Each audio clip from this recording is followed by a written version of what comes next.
Europa is widely considered the most likely place in our solar system beyond Earth to have life right now. It's a moon, an icy world orbiting Jupiter. Beneath its icy surface, a global ocean of water. Everywhere on Earth that there's water, there's life. So we want to understand, could Europa be a place where life might exist today? 3, 2, 1, liftoff. Europa Clipper is the first mission dedicated to exploring Europa. This is the largest interplanetary spacecraft NASA has ever built and launched. We have the right team, the right technologies to leverage to go to Europa now and unlock those mysteries that are just waiting for us. The pictures we're going to get from Europa Clipper are going to blow our minds. How could you not be excited about something as monumental as this?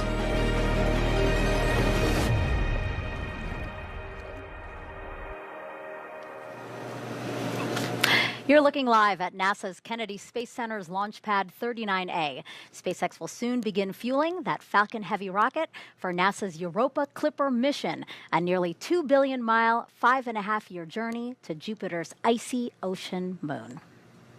Good morning and welcome to the Space Coast of Florida. I'm NASA's Megan Cruz and this is NASA Jet Propulsion Laboratory Engineer Jenny Kampmeyer. So glad to have you here today. I'm so excited to be here. It's launch day. Yeah, absolutely. I know. I think you're containing yourself. I feel like you're way more excited than you're portraying right now. I am very excited.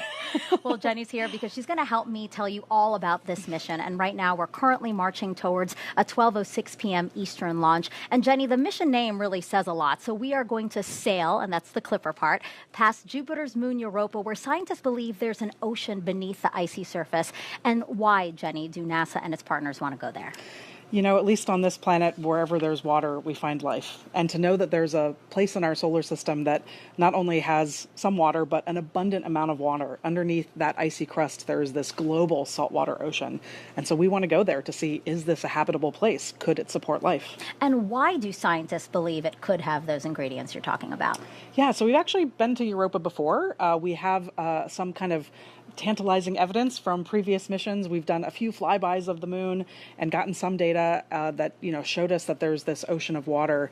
And so we look, and then we kind of continue to study it and we look for those ingredients of life, the chemistry, the energy, the time, and the water. We think Europa's kind of been simmering away for about 4 billion years. So it's a really exciting place to go to look to see, is it habitable? Right. And how many years has this team been working towards this goal? This mission has been in the works for a long time. Folks have been trying to kind of literally get this mission off the ground for about 25 years. Wow. Yeah. And what's your role within this mission? How do you feel being about an hour from launch? So my role on the mission, I'm the science systems engineer, which is a really cool job. I basically get to sit kind of right on the boundary between the scientists and the engineers, and I work with both teams. So I get to be exposed to the engineering, exposed to the science, and help both sides work together. Being an hour away from launch, I mean, it's almost indescribable. It's so exciting. I can't believe we're finally here in this moment. It's a little bit surreal. Yeah, I know you said you woke up 4:30 in the morning, I did. wide awake and ready for today. I'm very excited to again have you here to walk us through what scientists, the scientific community, has really been looking forward to in this mission. Absolutely. But we know we are launching today, just days after Hurricane Milton barreled across Florida. Check out this stunning time lapse taken from the International Space Station, showing just how massive it was before slamming into Florida's west coast as a Category 3 hurricane. And now this radar from the National Weather Service pulls data from NASA-launched environmental satellites. You see those red and green boxes just popping up everywhere? Those were all tornado and flood warnings before the eye passed directly over us at Kennedy Space Center. We were thankfully spared from the worst damage, just some broken doors and awnings, overturned vehicles and trailers, and some beach erosion. But when it comes to our workforce, we know a lot of people really felt the impact there. We know some were without power for days, Jenny. Absolutely. And, we both have friends and family in the area that that were without power and that had impacts from the storm. So I'm really glad that, everyone made it through okay. Yeah, I know a tornado touched down just right outside of really your hotel, and a lot of other people who are here for this mission were staying. Absolutely, yeah, and definitely a scary moment for the team, but everyone was okay, and we made it through. Yeah, I think it really demonstrates that both NASA and SpaceX have remarkable skill and determination to, even after all that, get us to launch day today. Absolutely, NASA always puts the safety of its people as the top priority. Absolutely, the thing we care the most about is keeping our people safe. And so it was really incredible to see that we were able to keep that goal kind of at top of mind while also making sure that we could get to today. So it's really amazing that, we prioritize the safety of our people, but that we got to this moment today of launching this mission. Yeah, what do you have to say to the team, again, as we march towards the T0 today of 12:06 p.m. Eastern? I'm just so thankful and proud of everybody. It's amazing to get to kind of represent the team, but it's really thousands of people who've worked on this project across, a lot of different organizations. So it's an incredible moment to be here. Right, and so here we are. We're ready. The team's ready.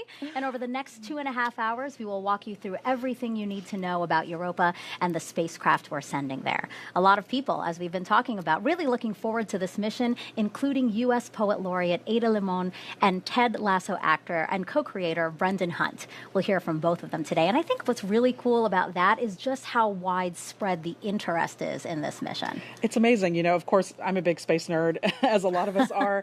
There are a lot of people who are space enthusiasts and have been excited about this mission, but to start to see other folks, maybe this is the first time they've been exposed to something as cool as Europa Clipper. It's really cool to see the public so excited about this mission. Yeah, and I know they're watching us today, so yes. That'll be really fun. And for our Spanish-speaking audience, if you're interested, NASA has a Spanish broadcast on our NASA Plus app, and this QR code you see on your screen there is going to take you right to it. NASA Plus is our free on-demand streaming service where you can find live programming like this and original content from across the agency. But first, NASA's Launch Services Program and SpaceX will soon decide if they will fuel the rocket. Here's Daryl Nail and Mick Woltman. Welcome into Hangar AE here at the Mission Directors Center at the Cape Canaveral Space Force Station. That's Mick Woltman, LSP Engineer Extraordinaire. I'm Daryl Nail with NASA. And yes, we have a T0 of 12:06 and 00 seconds Eastern Time, looking good for launch. Weather is shaping up perfect. And we also have no COLAs, no collision avoidance, nothing that we'll run into in space. That was a good report. Yeah, that was what allowed us to move our T0 to 12:06, the end of our 15-second window today, and lock that in. The team was able to do that. No COLA, good weather, as you said. Everything's looking great, and the team's getting ready. And we're listening to the launch teams right now. We've got an important poll coming up. We'll talk about it in a little bit. But this has been a challenging path to the pad as we see the rocket right there at Launch Pad 39A. The first issue was back on September 28th following the successful launch of Crew 9 to the International Space Station. The second stage failed to relight its engine for a disposal burn, a deorbit burn.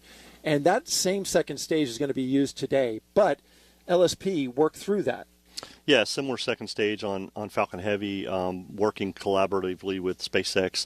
We worked through the engineering data, looked at everything that happened, and we were able to come to a conclusion that things are good, and we're ready to proceed to launch for Europa Clipper. The other challenge was the big one. We just saw the video, the center of Hurricane Milton passing right within 7 miles of this launch pad, 7 nautical miles, a Cat 1 hurricane with max sustained winds of 120 miles per hour, causing some minor damage to the pad, but looks like they fared okay. Yeah, fared okay. SpaceX did an excellent job of assessing everything and making those minor repairs over the 24 hours and got the launch pad and the vehicle ready for launch. And now let's listen in to NASA launch manager Tim Dunn, who will poll his team on readiness to load this rocket with propellant. Attention poll stations, this is the NLM on the NLM net, ready to conduct the propellant load and launch readiness poll. So we've had a very good morning in our countdown, worked through a couple of issues. We've got beautiful weather, a beautiful spacecraft, and a great rocket.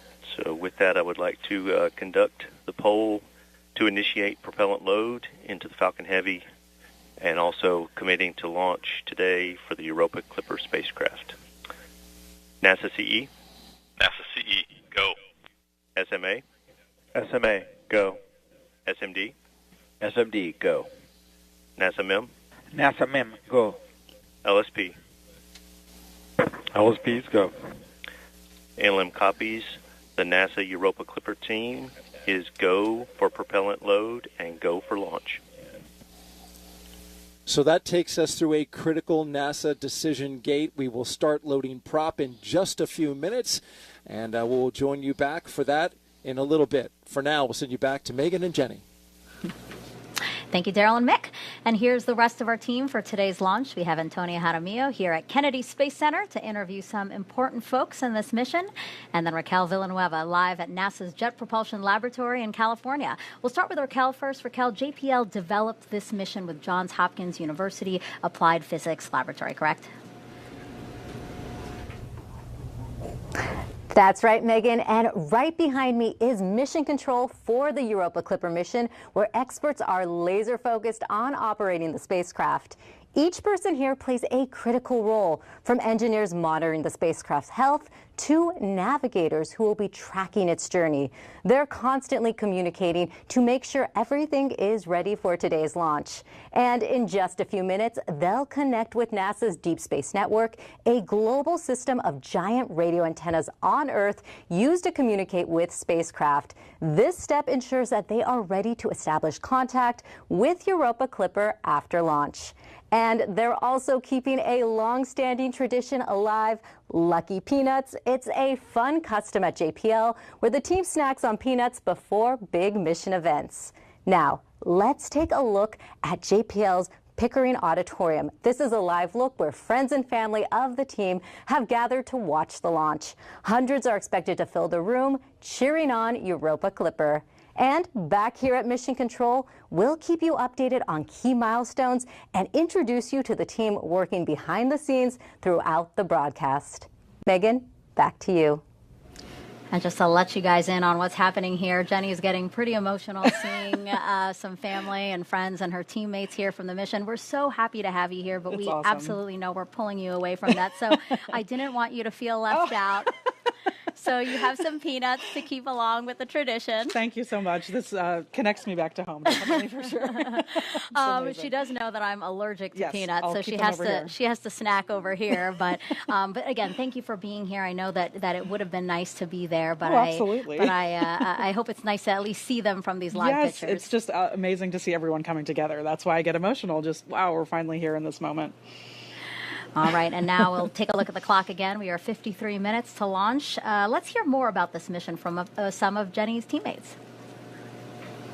The most exciting thing about Europa can be summarized in one word: water. Now think about all the water on Earth and double that.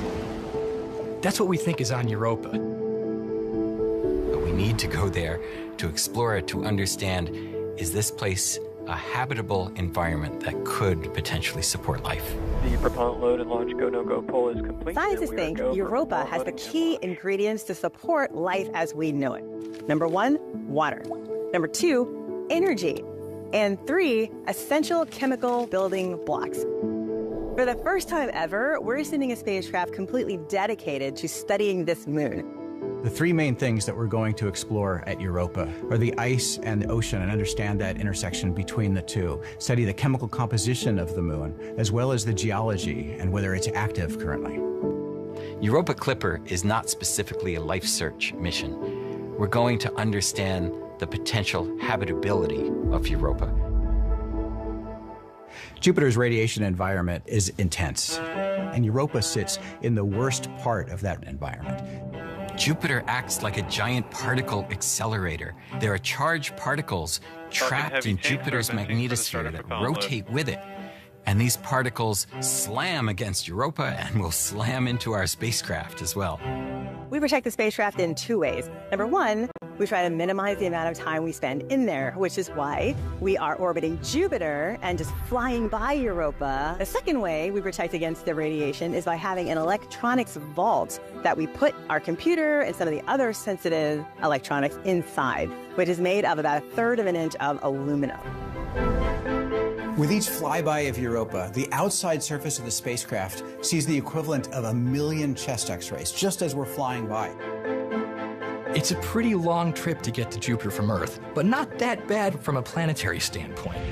From launch to the time we get to Jupiter is about 5.5 years. This is the launch And along the director way, with we abort have a instructions. flyby of Mars and then another flyby of Earth to get gravity assists to slingshot the spacecraft out to Jupiter. I hope for the future explorers who are watching this at home that they take away from this that humanity, when we come together, can achieve really cool things. We are in a golden age of robotic spaceflight exploration. How could you not be excited about something as monumental as this? I am most excited about the potential to unlock the secrets of Europa, the potential to really understand this crazy world that exists and has likely existed in this condition for 4 billion years.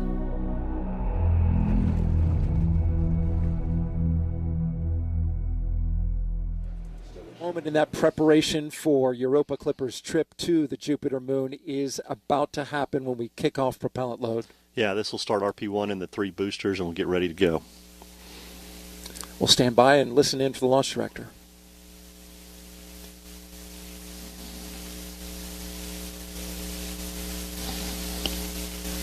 The launch auto sequence has started.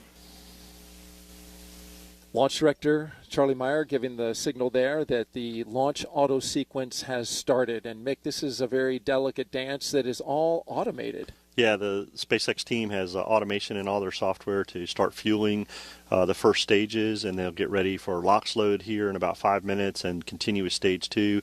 But the team does a great job here with their procedures and following it, and we can see the telemetry that RP1 fueling has started on all 3 of these boosters. And Daryl, interestingly enough, the 2 side boosters reflown. We flew them on Psyche as a NASA LSP mission.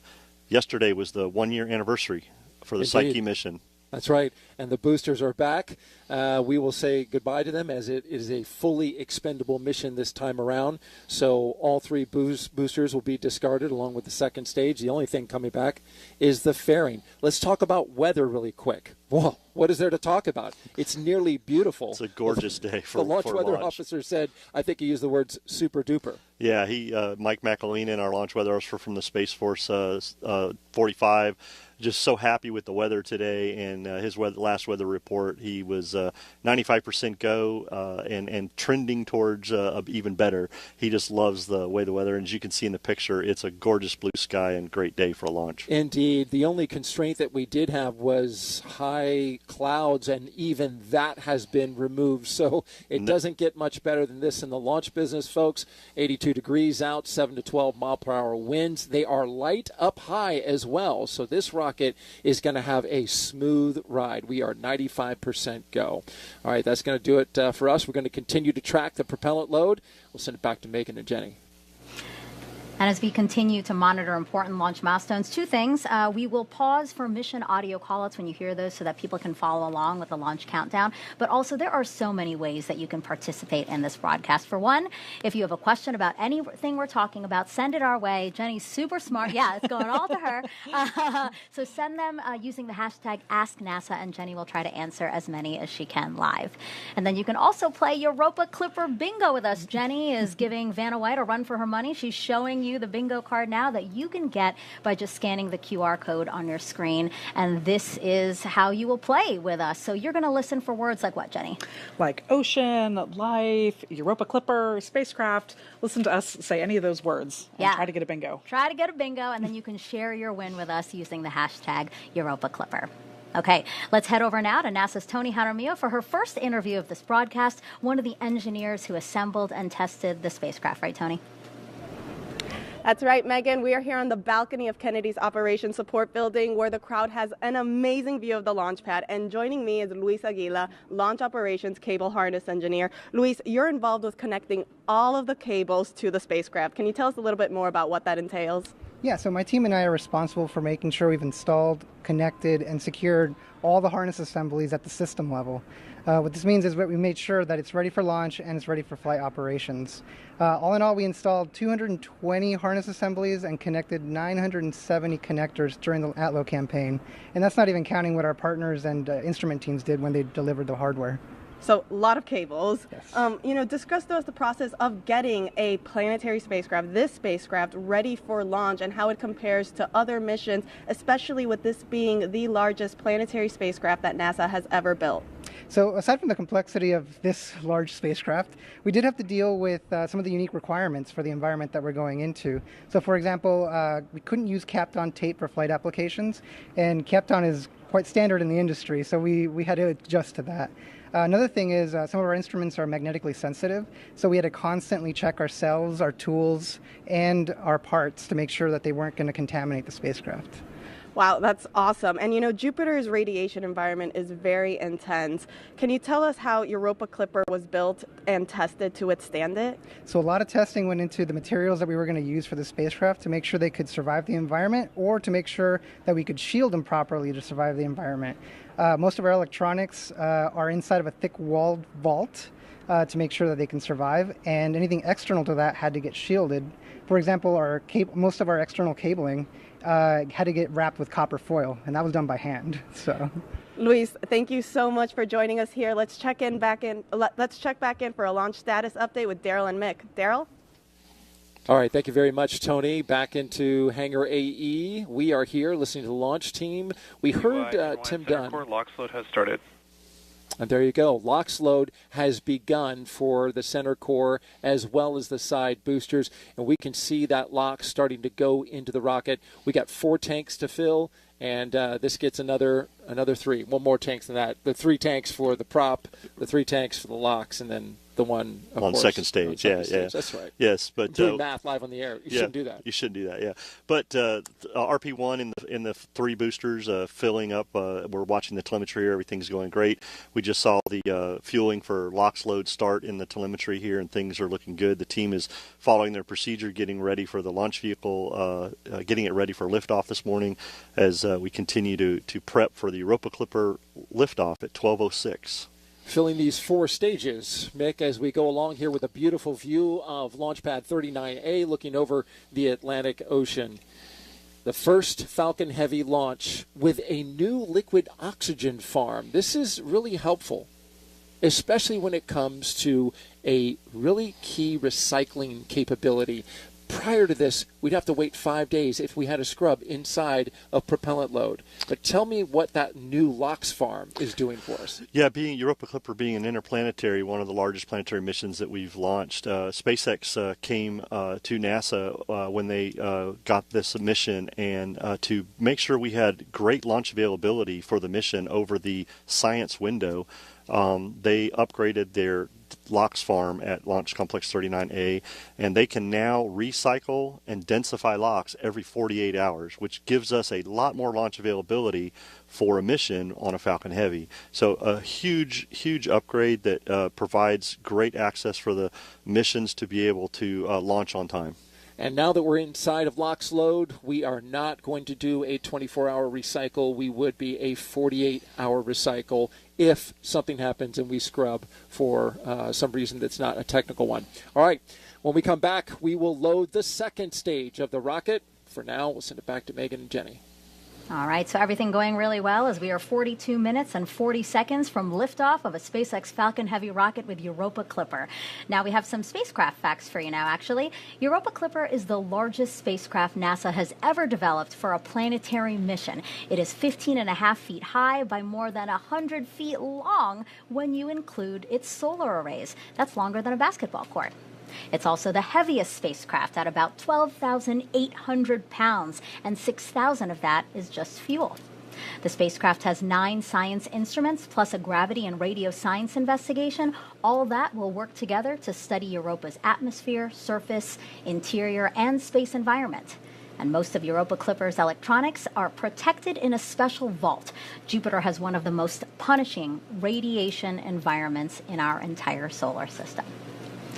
Now, the spacecraft was assembled at JPL in Pasadena, California. You can see it there. Shipping it here to Florida for launch. Now, that took a lot of coordination. First, some parts, like its high-gain antenna, were removed so it could fit in a shipping container. Then 2 semi-trucks drove the spacecraft, plus support equipment about 70 miles to March Air Reserve Base. There it was loaded into a C-17 plane for its flight to Kennedy Space Center. And then once here, it was reassembled, as you can see there, and fueled in a clean room before it was encapsulated into the rocket's payload fairing. That fairing is at the top of the Falcon Heavy rocket you see live there, and it keeps the spacecraft safe through launch. And once Europa Clipper is delivered to space, it will take 5.5 years to get to Jupiter and Europa. Jenny, why so long? You know, it's a good question. We actually get this question all the time. Like 5.5 years, that's so long. Really, that's because space is really big and Jupiter is really far away. So even with getting this huge boost from the Falcon Heavy rocket, and we also do 2 gravity assists around Mars and actually around the Earth as well, that gives us a little extra kick of speed. Even doing both of those things, it still takes 5.5 years to get there. Yeah, I think that's good to keep in mind. Talk a little bit about the gravity assist. How does that work? Yeah, so a gravity assist is basically when we fly the spacecraft really close to another body like Mars or the Earth or Venus. When we do that, we actually steal a tiny bit of energy from that body, and the spacecraft takes that energy to pick up a little bit of speed. Of course, those planets will never notice that they had a little bit of energy stolen from them, but that's how we get that extra speed. Okay, yeah, I'm really glad you talked about that. I think that's really interesting to really explain that energy stealing part. I think that's really cool. And when the spacecraft arrives at its destination, take a look at this video. So that yellow dot in the center, that's Jupiter, and then the white circle is Europa's orbit. The pink line is the spacecraft's trajectory, and this is showing how Europa Clipper will observe Europa. Absolutely. So yeah, you can see these the pink orbits kind of building up over time as we orbit Jupiter and do successive flybys of Europa. We have this mission designed because of the really intense radiation environment. We don't want to bathe in that radiation all the time. So that's why we kind of do a quick flyby and then get out to be able to downlink all of our science data and do other engineering activities when we're outside of that radiation environment. Yeah, I want to point out again how much science and skill goes into designing a trajectory like this so that we protect the spacecraft when it gets there. Absolutely, and it doesn't happen by accident. We have to continually fire our thrusters to be able to maintain this trajectory. Yeah, it's also very pretty. It is. All right, we're now 39 minutes to launch here at Kennedy Space Center in Florida. Let's head back over to Tony. Thanks, Megan. Joining me is Dr. Gina DiBraccio, the Acting Director for the Planetary Science Division within NASA Science Mission Directorate. Gina, how are you feeling today? You know, Tony, I'm just so excited to be here and see all of the amazing hullabaloo that's going on for this launch today. Me too. I'm very excited indeed. You know, as we get ready to study the liquid water beneath Europa's icy crust, what are the next steps for the space agency? Yeah, so, you know, first we're getting so much data that our scientists are just going to be unraveling the discoveries at Europa. So it's really premature to say what's next for Europa, but as far as planetary science is concerned, we have a lot of exciting missions that are coming down the pike. We have the Dragonfly mission, and we'll be exploring Titan and the chemistry on that moon of Saturn with a rotocraft that will actually be landing and then flying to other locations. And then we have Venus missions coming up. We have Veritas and Da Vinci that will be looking at the geological history of Venus and also the atmosphere as well. So it's a great time for planetary science. Absolutely. I cannot wait for all of these future missions. You just mentioned a few that sound very exciting. Why is it important, you know, to study ocean worlds just in general, like Europa, though? Yeah, so as far as ocean worlds, you know, we believe that they are the most common type of planetary body throughout our universe. And within our own solar system, we have the ability not only to study Earth, but to go to Europa, to really look for that water and to understand how water is one of the key ingredients to life. So with Europa Clipper, we're not searching for life on Europa, but we're trying to see if this ocean world is habitable. And that means we're looking for the water. We're trying to constrain the ocean underneath that icy surface. We're looking for energy sources, and we're really looking for the chemistry there so that we can understand what habitable environments might be throughout our whole universe. That is very exciting indeed. I cannot wait to discover what we find out. Gina, thank you so much for joining us. Sending it back over to you, Megan. and people from all over the world watching today's launch. So we invited you guys to send us your questions if you have any. So why don't we start taking some of those now? Absolutely. Let's do it. All righty. So the first one is from Instagram. This is, will the satellites that will be sent to Europa need to return back to Earth for the data? Well, it's good that we don't, because otherwise we'd have that long 5.5-year journey all the way back to Earth to get the data back. So we actually have a really big antenna on the spacecraft called our high gain antenna. If you've seen the photos of the spacecraft, it's the big silver disc in the middle. That's our antenna, and that's what's going to return all of the data back to Earth. That's my favorite part of the spacecraft because of that, because that's how we get all that amazing science data back. But we don't get it back immediately, right? I mean, it does still take a long time because of the distance. Exactly. So it takes light about 45 minutes to travel from Jupiter back down to the Earth. So if we say hello to the spacecraft, it takes 45 minutes for that hello to get there, and then another 45 minutes for their hello to come back. So it does take a little bit of time. But still, 45 minutes versus 5.5 years. That's very impressive. Exactly. All right, let's take another question. This is also on Instagram. What are some of the technologies on board to help with new discoveries? Yeah, so if you stick around later in the broadcast, we're going to talk about all of the instrumentation that's on board and go into that in detail. But we have a really advanced suite of instruments that are going to help us answer all these questions about Europa. So we have mass spectrometers. We have a really advanced camera that's going to take amazing photos to help us learn about the geology.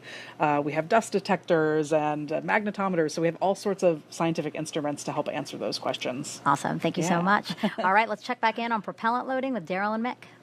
And we are moving smoothly through the countdown so far, Mick. No major issues worked. Tim Dunn, the NASA launch manager, mentioned some minor things. You want to review those? Yeah, those were just minor preps that the team was working prior to getting into prop load, and the team dispositioned those and worked those and acknowledged the things in the procedures. So pretty common, but getting prop load going. Now we're listening for Stage 2 to begin its RP1 load.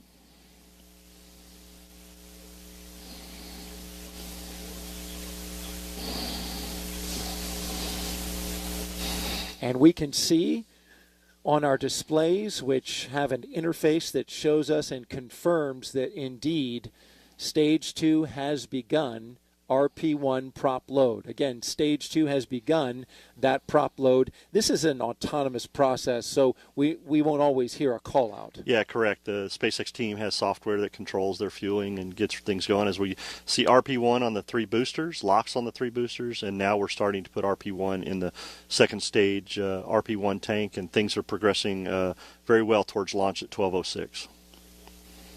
And, Mick, this is just the 11th launch of a Falcon Heavy, so this is a special occasion. SpaceX launches a lot of rockets. They're approaching something like 400 launches. So this 11th of a Falcon Heavy is really key. They also did some special work on this launch for this spacecraft by putting something together for its necessary cooling. The Europa Clipper spacecraft has some very tight requirements when it comes to cooling and to purity of the air in there. It has to have high-grade nitrogen float in there, and they built something called an octonozzle, which is literally, I'm going to make it with my hands, 3 nozzles that are pushing air onto the radiators of the spacecraft.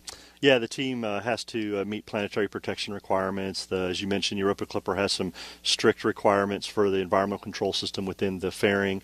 And so this is just one of those things that SpaceX came up with to be able to get the ECS and GN2 flowing in the fairing around Europa Clipper to maintain all those requirements. Ingenious thing that they've done to make sure they can keep Europa Clipper within limits. Europa Clipper sitting at the top of this Falcon Heavy rocket, and indeed, the spacecraft team has also been getting and configuring this spacecraft to get it ready for launch.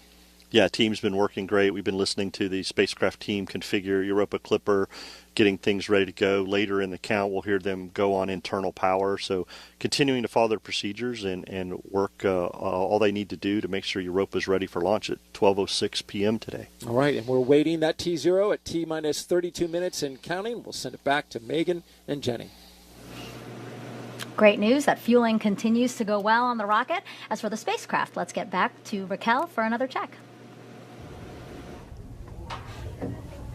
Megan, Mission Control has been conducting readiness polls, team-wide check-ins before launch to confirm everything is good to go. The activity lead is making sure the launch-specific software is ready to run, and after liftoff, she'll be monitoring it to ensure everything on board is working as expected. While Mission Control takes care of those final details, let's take a closer look at why Europa is the focus of this mission. Earlier, I spoke with Europa Clipper Deputy Project Scientist Bonnie Barati, who gives us a glimpse of what's beneath the moon's icy crust. Bonnie, we are here with a model of Europa that shows us the layers that we can see underneath its crust. First off, before we get to it, can you tell us about the characteristics of the moon? Europa is one of the large icy moons of Jupiter. There are 4. They were discovered by Galileo in 1610.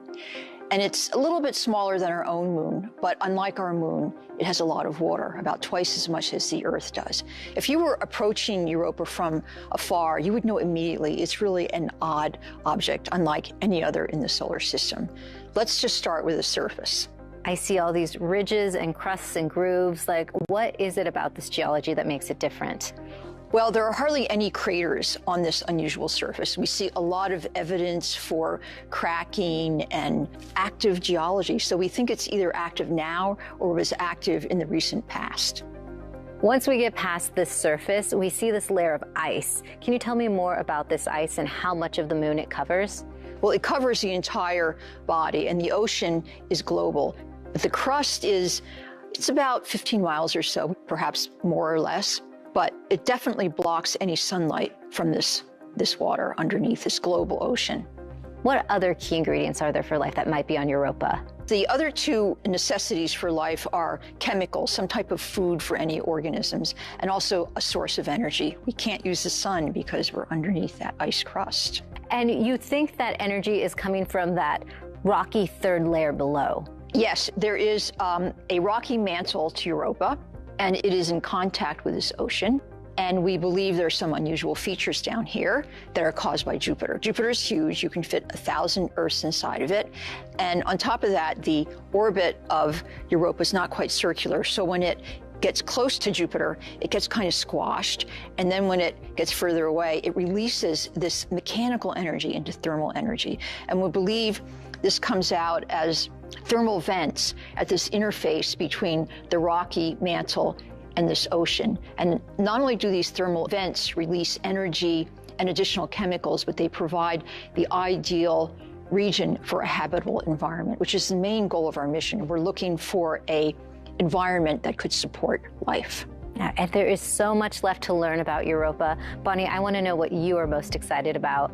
I'm most excited about the unknown. Every mission that has gone to an object we haven't studied in detail, we've discovered something that we couldn't envision, something so wonderful we couldn't imagine it.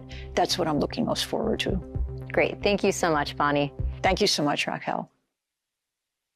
Now, you just heard in that video that Europa and our moon are roughly the same size, but they could not be more different when it comes to water. Europa is believed to have twice as much water as Earth, while our moon has a fraction of that.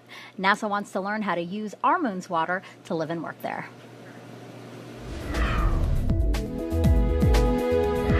The Europa Clipper mission will explore whether there's an ocean beneath Europa's icy crust. If it finds one, along with energy and organic molecules, then there would be the right ingredients for life. NASA has long been on a quest to find life beyond Earth to better understand how we came to be.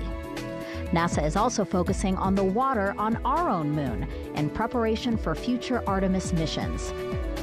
Artemis will mark the first time astronauts return to the lunar surface in over 50 years to eventually send people to Mars. Water plays a key role in this plan. If NASA can figure out how to harvest and use the moon's water, astronauts could drink it, turn it into breathable air, or even use it for rocket fuel. Scientists think the moon's poles might have tons of ice, while the sunlit areas have a lot less water, about 100 times less than the Sahara Desert.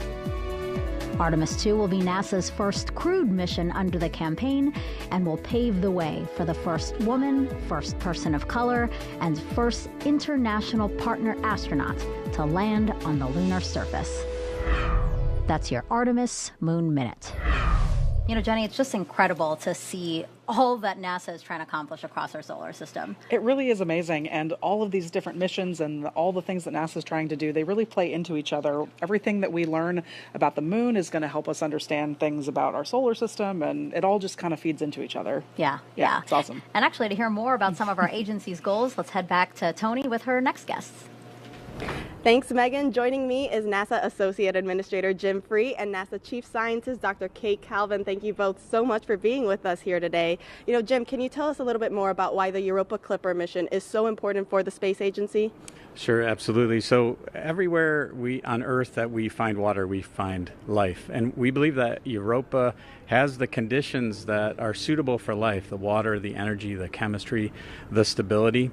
And that is, first of all, very exciting from a scientific perspective, as I stand next to the chief scientist, but it's also just exciting about what we're going to learn about Earth itself and just how this advances the field of astrobiology as well. So it really does go to our innovating in air and space at NASA.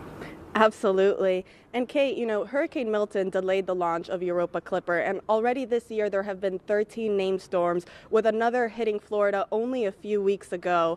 As we get ready to send the spacecraft to study its ocean world, its climate and environment, can you reflect on our own climate and the increase in storm activity? Yeah, so Hurricane Milton and Hurricane Helene before it had devastating impacts across Florida and throughout the Southeast. And our focus right now is making sure that we can get information to first responders so they can help with recovery efforts. At the same time, scientists are studying hurricanes so that we can better understand how they form, how they've changed over time, and use that information to better predict future storms and plan for the future. And what we know is that climate change is leading to a higher proportion of strong hurricanes. So of the hurricanes that form, more of them are categories 3 through 5. And we're also seeing more heavy precipitation events, so more heavy rainfall associated with hurricanes, which can have really severe flooding effects. And so we're focused now on helping first responders, but also thinking about how we can better plan and prepare for the future. Absolutely. You know, Jim, going back to Europa, is Europa one day, a target or a goal, a destination that NASA is perhaps one day interested in sending astronauts to? It's not a very kind place for human beings with the radiation environment that it has. So what it does set up for is our robotic explorers, which we have done throughout the entire solar system, and now with Voyagers even going beyond that. But while Europa Clipper is exploring Europa, we'll have crews at the moon, further understanding the formation of the moon and how the formation of the solar system as well. So it's a complementary effort that goes to our whys at NASA, which is science, national posture, and inspiration. So we'll be doing that with both the Artemis and the Europa missions. Thank you guys both so much for joining us. Megan, back over to you. Now, the Europa Clipper mission has captured the attentions of people all over the world, even a beloved coach from the show, Ted Lasso. Hey everyone, I'm Brendan Hunt, and I'm not a real coach, but this is a real beard. Today you have teams of people gathered for the launch of NASA's next big adventure, the Europa Clipper mission. I can only imagine how much teamwork it took to get here. Collaboration and trust between scientists, engineers, and experts from various fields working together to ensure every aspect of the mission is meticulously planned and executed. Everyone involved has to believe in each other and in their collective capabilities to drive the project forward. There must be a sense of curiosity in order to push the boundaries of exploration, pushing people to ask new questions and seek answers to the unknown. And there must be kindness, a willingness to respect each other's contributions in a supportive environment where innovation thrives. Thank you so much to everyone involved in NASA's Europa Clipper mission. This historical project is an inspiration to the country and the world. Teamwork, belief, curiosity, kindness. They can take us a long way. All the way to the moons of Jupiter, which are out there, I bet. Europa Clipper, baby! Okay, I love that. I love the Europa Clipper baby at the end. But also, yes, while funny, I mean, he really touched a lot on, the things that matter to this team: teamwork, belief, curiosity, all those things. Absolutely. He really gets it, that this mission is spacecraft hardware, but it's really the people, right? There's so many people involved in building this thing, and yeah, it's amazing. Specifically when he said kindness, you reacted to that. What about that particular word really spoke to you out of that story? Yeah, I think it just really speaks to the humanity. You know, we are all humans. We're trying to do good things here, and when we're kind to each other, it really makes a difference. So him kind of acknowledging how important that is for our team to work well together, yeah, it just means a lot. Yeah, that was a good pep talk. Yeah. Thanks, Coach. Thanks. All right, so we are now 22 minutes from liftoff, and we have some time now to take some more of your questions about Europa Clipper Live. So let's roll one video that we have now. Hello, my name is Liam. I'm in the 8th grade, and I was curious to know, is there any land under the oceans of Europa? Yeah, that's a really great question, and we do get that question a lot. So there is actually some land underneath the ocean. So if you imagine you're on the Earth, and you're in the center of the Earth, and you kind of come up to the surface, maybe at the North Pole. First, you'd be at the very center where it's really warm, then you'd go through a rocky layer, then some water, and then the ice. That layer structure is very similar to what we see on Europa. So underneath the ocean, there is this big rocky mantle. And actually, we think that there may be hydrothermal vents on the floor of the ocean, just like there are on Earth, and that's where life may exist. Wow. Okay. Yeah. We can probably squeeze in one more. This one's also Sure. on Instagram. Do rockets travel at the same speed in outer space? It's a great question. So when they're traveling through the atmosphere, the air slows them down. They have resistance from the air. But once you get into space, you can go a little bit faster for the same amount of, boost. Additionally, once we get into space, our spacecraft is going to go about somewhere between 10,000 miles an hour and 100,000 miles an hour, depending on where it is in the solar system. So we kind of have a huge variety of speeds that we end up at getting out to Jupiter. Wow. Thank you for that. Again, thank you for your questions. #AskNASA. Okay, we're coming up on another fueling milestone. Let's check back in with Daryl and Mick. All right, thank you very much. And fueling going well right now. We're watching some telemetry on our screens right now. We've got RP1 on the first stage, about 75% complete, about 70% complete on LOX also on the first stage, but we're almost done loading the RP1 on the second stage. Yeah, stage 2, RP1 load complete, should be finishing up here shortly and getting ready for LOX load on stage 2. So things Stage 2 continuing RP1 load is complete. There we hear the call out for the complete of RP1 on stage 2, but things are moving forward with propellant loading, getting ready for launch. And now you see that LOX being vented out of the booster, which is condensing the warm Florida air here, which we have a beautiful day today, so it's really the only cloud that's in sight. Yeah, it's a beautiful sight that you see there on your picture of on the screen of Falcon Heavy, looking really good as propellant load continues. As we look up there, you can see towards the top where Europa Clipper, the spacecraft and the star of the show, is sitting inside of its fairings. You can see the NASA logo at the top, and on this view you can see the Europa Clipper logo, which is just below it, which is a pretty neat design that they made. I want to give you a little closer look at it. It was designed by the JPL team. Cynthia Phillips says she designed it to be something beautiful, something abstract and representational. We actually have a shot of that graphic, if we can pull that up, and there it is. It's a nice logo. The blue-white color scheme represents water ice, the elements on Europa being studied by the spacecraft. The shape looks like a snowflake or an ice crystal, and those two V-shaped portions represent the flybys, each pass of Clipper as it swoops in and then retreats. And then the dot in the center can be Europa, and the star shape can be the spacecraft. They put a lot of thought and design into this logo. Yeah, it's a beautiful logo. Everybody is on board. It's just incredible to me how much the team, the community, and everybody's just excited about this mission and science, as Jenny was saying. And I know she's excited for this also, she and the JPL team. But beautiful logo. Yep, looks good on a T-shirt and on the side of the rocket. Stage 2 LOX load has started. And there goes stage 2 LOX load. So the final tank that needed to be filled has begun as we continue to make great progress tanking this vehicle. We'll send it back to Megan and Jenny. Great to hear that tanking's going well. All right, NASA's ambitious journey to Europa has inspired U.S. Poet Laureate Ada Limon to write In Praise of Mystery, a poem for Europa. It is such a powerful piece. Please check it out. In Praise of Mystery, a poem for Europa. Arching under the night sky, inky with black expansiveness, we point to the planets we know. We pin quick wishes on stars. From Earth, we read the sky as if it is an unerring book of the universe, expert and evident. Still, There are mysteries below.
There are mysteries below our sky. The whale song, the songbird singing its call in the bough of a wind-shaken tree. We are creatures of constant awe, curious at beauty, at leaf and blossom, at grief and pleasure, sun and shadow. And it is not darkness that unites us, not the cold distance of space, but the offering of water. Each drop of rain, each rivulet, each pulse, each vein. Oh, second moon, we too are made of water, of vast and beckoning seas. We too are made of wonders, of great and ordinary loves, of small invisible worlds, of a need to call out through the dark.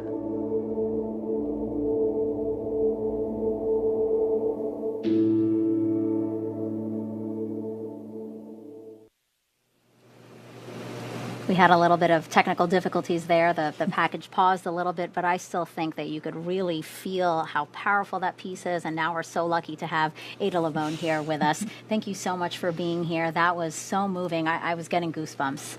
Oh, thank you so much. It's such an honor to be here. Such a thrill. I want to ask you, what made you want to write about Europa, and how did you find, truly the perfect words for that piece? Oh, thank you. I think for me it was so incredible to be invited to write this poem. And when I was struggling with this incredible prompt in this incredible ask, I realized that it's not just a poem that's going to Europa, not just a poem that's on the Europa Clipper, but a poem that's for us. It's a poem for everyone here on Earth. And that was really important to me as I tried to choose the right imagery and the right language. Mm-hmm. Not a tough ask at all. No, not at all. And not only that, but we're taking your poem with us. Yeah. So we have here a replica of the vault plate. This is the plate that's going, that is part of our vault on the spacecraft that's protecting all the sensitive electronics from all that radiation. And it's written in your own handwriting. Yeah. How does it feel knowing that a piece of you is going to Europa? You know, one of the things that I keep focusing on is that it really is a poem for all of us. Mm-hmm. But when they asked me to do it in my own handwriting, my grandmother, who passed away a year ago, she was the one who taught me to really make my handwriting as perfect as could be. And every time I look at this piece, I feel like my grandmother is part of this project too. I heard you had to rewrite it a few times to get it just right. You think? Yes, many times. The handwriting is as beautiful as the poem itself, I assure you. Thank you. And what do you hope people take away from this? You know, I really hope that as we embark on this incredible voyage together, that we are reminded of the wonders all around us, that it's not just in these huge moments of exploration that wonders exist, but that they are everywhere around us all the time. Mm-hmm. And we can't be lonely if we are all connected to this universe. Mm-hmm. Well put. Thank you so much. And one other note that I want to point out is, Jenny has always talked about this, that mix between science and art. Really, there is a connection that we should be talking about. Yeah, I think that it's so important. In fact, we do ourselves a disservice when we separate arts and science because we're connected by curiosity and wonder. Perfect. You are so well spoken. I see why you're the U.S. Poet Laureate. Ada, thank you so much for being here. We really appreciate it. And thank you for the beautiful piece of poetry you gave us for this mission. Thank you. Thank you. It's been the honor of my life. Thank you. Thank you so much. If you are inspired, really, as Ada was, to write about our universe and you want to write your own poetry, the QR code on your screen now is going to take you to a space poetry writing activity brought to you by NASA JPL. All right, another check of the clock. We are now 11 minutes, 51 seconds and counting from liftoff. Jenny, let's squeeze in a few more NASA social questions. What do you think? Absolutely. I'm ready for them. Okay, let's pull the first one up on the screen right now. This one is, how can we convert images to evidence of valid life and organisms? If it's proven, what are the next steps? Absolutely. So, Europa Clipper is not a life detection mission, so we're not trying to prove that there is life there now. But what we are trying to do is characterize if this could be a habitable environment. And so, but even so, the images that we're going to get, we learn so much from images. Even just, looking at a photograph of the surface tells us a lot about the geology, why the surface looks the way it does. Why it looks like that. That can tell us what's going on underneath that causes the surface to look that way.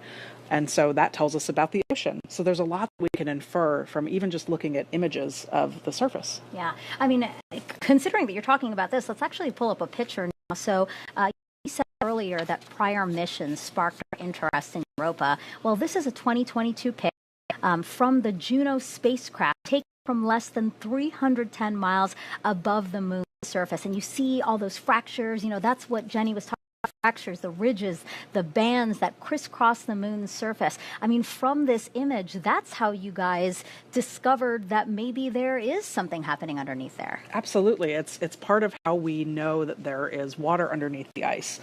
When you think about our moon is covered in craters, right? It's just pockmarked, and so many bodies in the solar system are that way as well.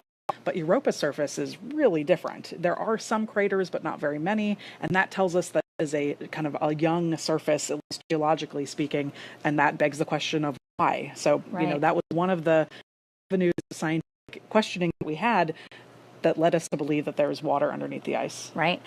So we know about Europa. Well, it is Jupiter's fourth largest moon and only slightly larger than our moon. It's really, really cold at Europa. Surface temperatures range from about minus 210 to minus 370 degrees Fahrenheit. Scientists estimate its ice shell is 10 to 15 miles thick. Because of all that ice, Europa is six times brighter. And the spacecraft now on internal power.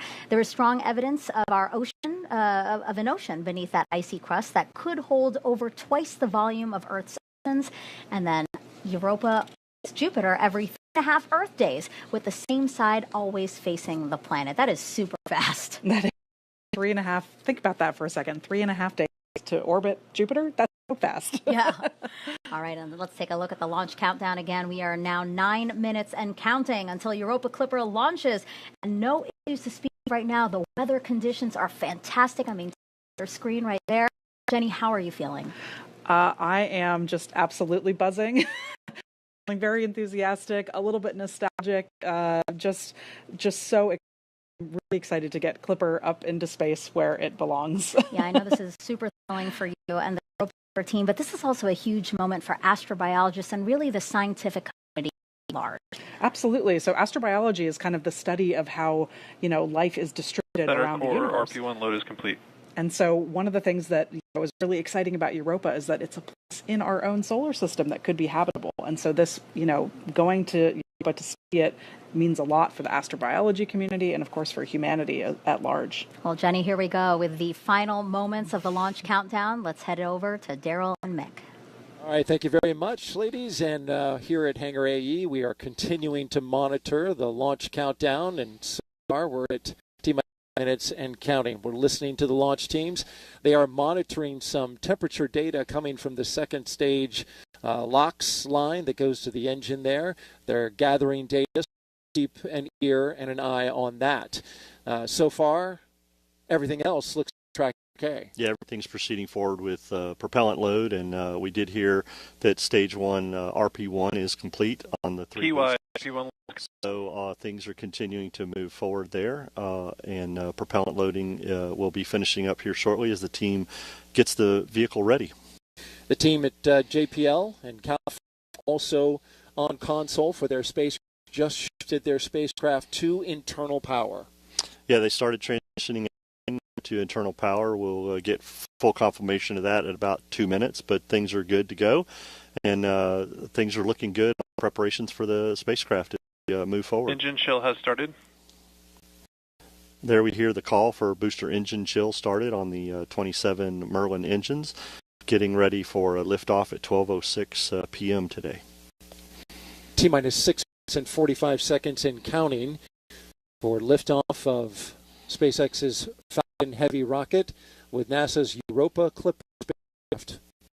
At the very top, it is a beautiful day here in Florida for launching a rocket. NYRP1 load is complete.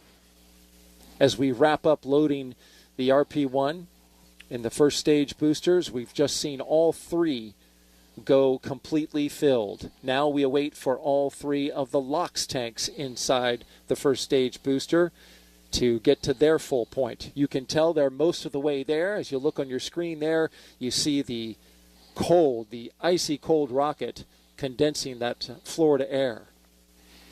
Yeah, the team's continuing to load second stage also with LOX, and we're getting very close. We can see on the telemetry here that the LOX load of the 3 boosters is getting near completion. The team is continuing to follow the procedures and look at the vehicle, make sure that we are good to go for a launch at 12:06. But things are progressing per the procedure, Darryl, and all is looking good for a great launch with this beautiful weather that we have at Launch Complex 39. Coming up next, we are going to start configuring the tower, the strong back from the rocket. That happens in a little less than a minute. We just heard from the SMD and NOM that the spacecraft is verified on internal power, and things are looking good for the Europa Clipper spacecraft.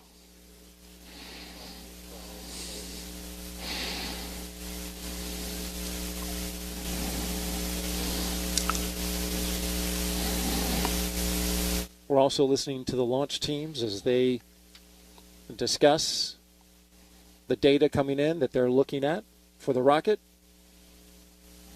The teams continue to follow the procedure, as I said, and work the loading of propellant, finishing up the topping of the 3 boosters and the second stage. As we mentioned earlier, the 3 boosters are expendable fully. They will not be coming back for landing today. SpaceX is getting the team ready to launch this vehicle today. And you just heard the call out that the strong back is retracting.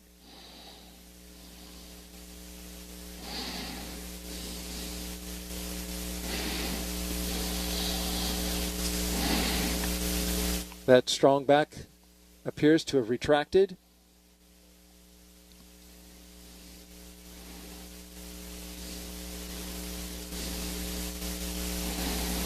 So we're getting some discussion on the nets regarding the second stage. NY LOX load is complete. As we just got completion of LOX load for the Y booster. We're looking for now the center core and the plus Y.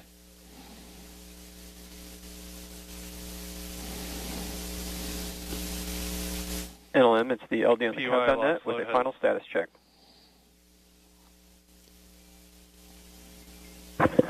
Yes, LD, this is NLM on countdown 1, NASA spacecraft, and the NASA team is go for launch pending resolution of the anomaly.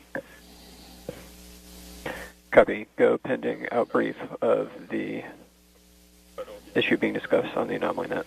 Affirmative. Okay, Tim, so they've mentioned that they're working an anomaly. Tell me a little bit about it. Yeah, so as we mentioned, they're monitoring some temperatures on the second stage, and things are the teams continue to look at that as they continue filling second stage with liquid oxygen. They're continuing to look at that and monitor that as far as they can into the count. So things are continuing to progress forward with LOX load. Center core is just finished up, so all 3 boosters are filled with LOX and RP1. The second stage has RP1 on, and we're getting near completion of stage 2 LOX load as the team continues to look at that temperature in the second stage. But we did hear NASA launch manager Tim Dunn tell Charlie Meyer, SpaceX launch director, that they are go for launch pending the resolution of this temperature issue. So the team has continued to work that, and the team will continue to progress forward in their procedure. And so these discussions are happening very quickly as we are counting down now inside the final 2 minutes until liftoff. Absolutely, and we just heard that stage 2 LOX load was complete, and the team is working that. And as you said, this is what they do in the last few moments before launch. They're working their procedures, following their processes, and having these discussions. But we are still progressing forward towards a T0 of 12:06. And things are progressing forward for the launch this morning, or this afternoon. We are now 90 seconds until liftoff. Weather is 95% go. These boosters on the outside, they have flown before. The Psyche mission, a little more than a year ago.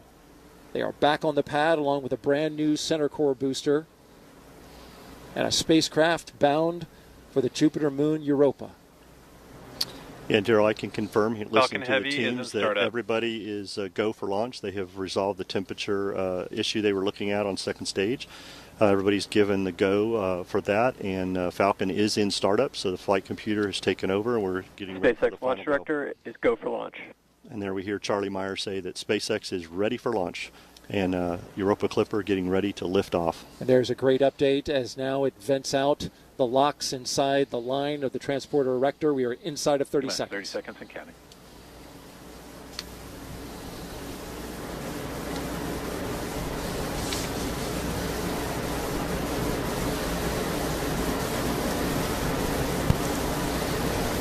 Minus 15 seconds and counting. And here we go. 10, 9, 8, 7, 6, 5, 4, 3, 2, 1. Ignition. And liftoff. Liftoff for Falcon Heavy with Europa Clipper, unveiling the mysteries of an enormous ocean lurking beneath the icy crust of Jupiter's moon, Europa. Engine chamber pressures are nominal. See that the chamber pressures are nominal as we hear. All 27 Merlin engines look great. Rocket beginning to roll. Putting down 5.1 million pounds of thrust.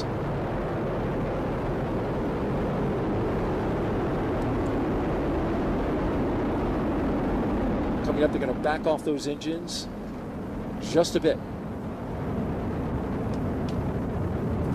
So we're getting ready to head into max power Q. and telemetry nominal. We hear that power and telemetry on the vehicle are good there. Everything's looking really Falcon well. Heavy is supersonic. They have reduced power in the center core to get through max Q, maximum dynamic pressure on the launch vehicle as we approach that. The 2 side boosters at full throttle. A beautiful shot there as our camera team. Max Q. Locking into the rocket on a clear blue sky. The view from the booster cam back down on Earth. And there we heard the call for max Q. The vehicle is passing through maximum dynamic pressure. Next thing up in about 2 minutes will be booster engine cutoff, where we see the 2 side booster engines, all 18, shut down and get ready for booster separation. But the vehicle is performing very well. Looking at all the telemetry that we have, power and trajectory are nominal. We've been flying for just under 2 minutes so far. Everything looking good.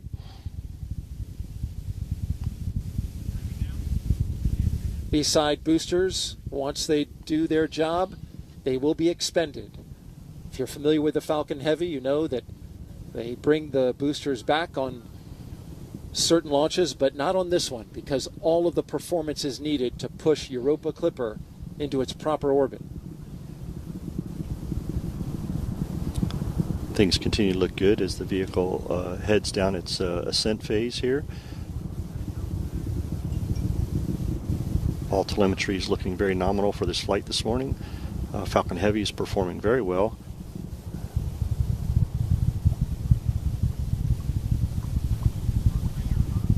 Now we're just about 30 seconds away from separating those side boosters. Their engines will cut off first, then they will separate. MVAC is chilling. Starting to chill down that MVAC-D engine in the second stage. And that's where we need to get the engine chilled to the proper temperatures before flowing liquid oxygen and RP1 into it. So they're conditioning the engine to make sure things are ready for when it's ready to start up. Stand by for booster separation. Booster engine cutoff. Side booster separation confirmed. And there they go. Those two boosters previously flown on Psyche. This will be their 6th flight. We thank you for their service this morning. They did a great job of getting Falcon Heavy and Europa Clipper on its way as the center core takes over and continues mission down its ascent. Things are looking really good in the telemetry. Power and trajectory look nominal, and chamber pressures on the 9 center core engines look really good. In just a little more 20 seconds from now, we'll get the cutoff of the main engine on the center core booster that remains. 4 seconds after that, we will separate. Flying out over the Atlantic Ocean. There's a look from inside. There we see stage 1 stage separation confirmed. And stage separation from the center core. Getting ready for MVAC startup, SES-1. We're getting some applause here in the Mission Directors Center, and there you see the MVAC-D engine lighting up. Next thing up in about 10 seconds will be fairing separation. NYPY FTS has saved. And the fairing has protected Europa Clipper on its ascent up into space, but once we get into space, we don't need that fairing anymore. Fairing separation confirmed. Fairing has separated, and those will be recovered, Daryl, by SpaceX's own recovery ship, Go Cosmos. And there you see them falling away into space. That is the only part of this rocket that will be recovered. The glow of the MVAC-D engine as it performs its first burn here. This is about a 3-minute and 47-second burn. Things are looking great. Matter of fact, this is one of the shortest first burns that has been done on a Falcon Heavy by SpaceX, but it is required to get us into that parking orbit for that long coast that we have to get ready for the interplanetary trajectory that we're going to need to get Europa Clipper on its way that we heard Jenny talk about to get those Earth assist slingshots as it heads on its way for its mission. So things looking really good this morning with the performance of the Falcon Heavy. MVAC is performing well, and everything looks good thus far in today's mission. Usually those burns are the other way around, with a longer first burn and the shorter second burn, but in this case it is reversed. As we look at some crystal clear views of the MVAC-D engine, the stage 2 that's carrying Europa Clipper. Orbital light is shining both on the spacecraft, the second stage, and on planet Earth. Center core FPS has saved. There we've heard that the flight termination system on the center core has been saved as it heads back to splash down. Things are looking good. I can tell you, Darryl, we had a beautiful weather day for launch, and as we're looking at MVAC flying in space with Europa Clipper, it is such a gorgeous view with Earth behind it, and so we could not have had a better day for a mission launch today. No doubt about it, Mick. It was simply gorgeous. We had a hurricane a week ago, but after that pushed out, it brought us in its wake near perfect weather for launch. And now we're into space, dealing with the harsh conditions up there. Stage 2 FTS is saved. Stage 2 has made its way into space, far enough away for us to be able to safe the flight termination system from a safety perspective. We're about a minute away from second stage engine cutoff, as we'll see the MVAC-D shut down and get ready for a long coast, getting Europa Clipper into that parking orbit and on its way for the next firing that we will have, the second stage, number 2, to get it into that interplanetary transfer orbit that we need to get Europa Clipper started. So things looking very well this morning. We're about 30 seconds from that stage engine cutoff, which we refer to as SECO 1. That's right. We'll get into that. Get into that coast phase. These views brought to you, of course, by ground stations across the track that are pulling in the high-resolution data from the cameras. Burn looking good, just a few seconds away from cutting off from that first burn.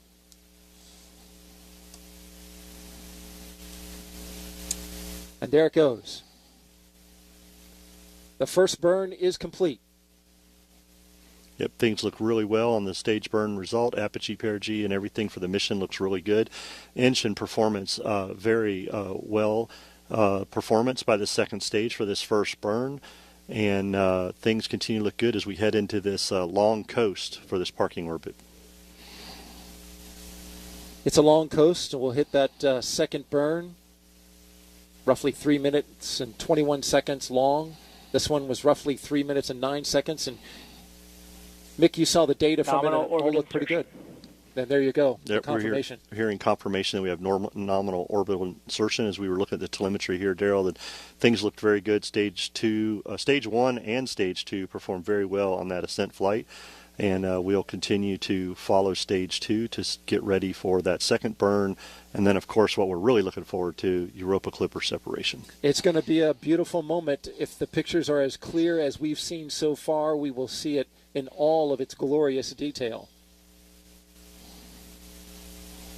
All right. We will continue monitoring the coast phase of the second stage with Europa Clipper. And we will bring that to you. Of course, any updates that we have, we'll check back in with you in a little bit. But for now, let's send it back to the host desk with Megan and Jenny. Oh, wow. I mean, if you're just joining us, welcome live to Kennedy Space Center in Florida, where we just saw a SpaceX Falcon Heavy rocket soar off the launch pad with the Europa Clipper spacecraft. I thought...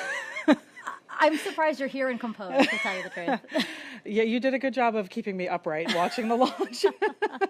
Yeah, how are you feeling? How was it to see that and feel that, too? I mean, that was honestly one of the loudest and most powerful rocket launches that I've personally felt here on the Cape. It was very emotional in a good way, right? Just kind of overwhelming with just the awe of it, and that it's finally going up into space, and I feel almost at a loss for words. Yeah, I know. She was like, I am sobbing. She just kept saying, I am sobbing. I am sobbing. I mean, but everybody can understand that, right? I mean, and this is one of my favorite parts of being part of the broadcast, because I do get to watch it with the co-host, and really, this is so much of your life that you're seeing culminate in a rocket launch. It is. It's a huge, again, it's almost indescribable, just the amount of time and effort and all the people involved that got us to here, and to witness that moment is just unlike anything I can describe.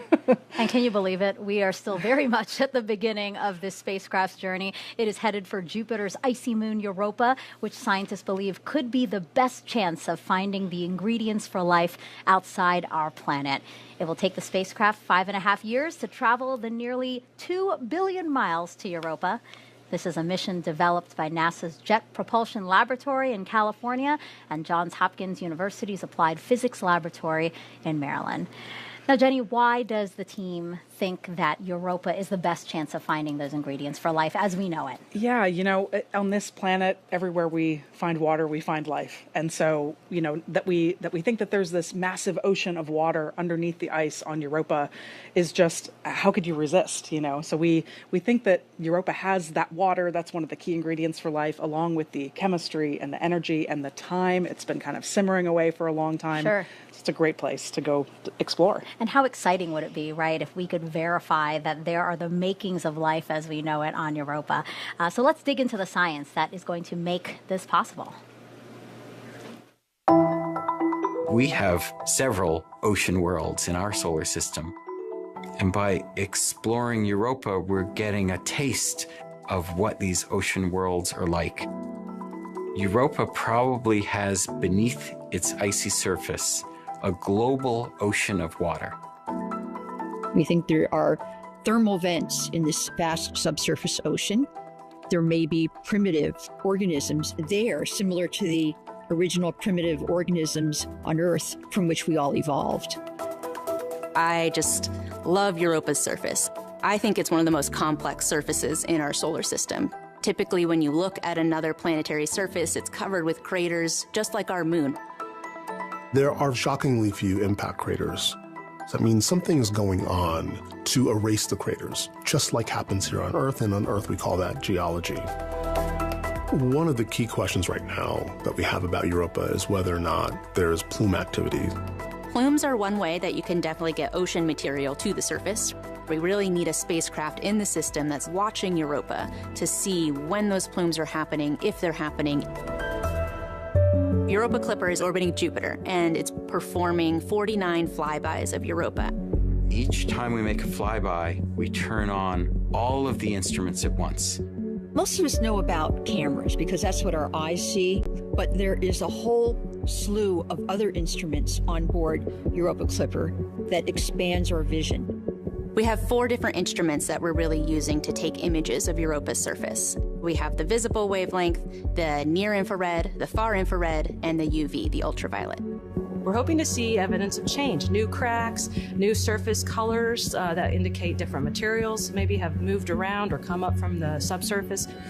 We have an instrument that can sniff the very thin atmosphere, the gases, and determine the composition with extreme precision.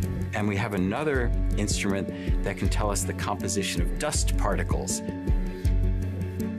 We have a magnetometer and a plasma instrument that are going to be studying that magnetosphere environment that Europa is sitting in and Jupiter's magnetosphere environment.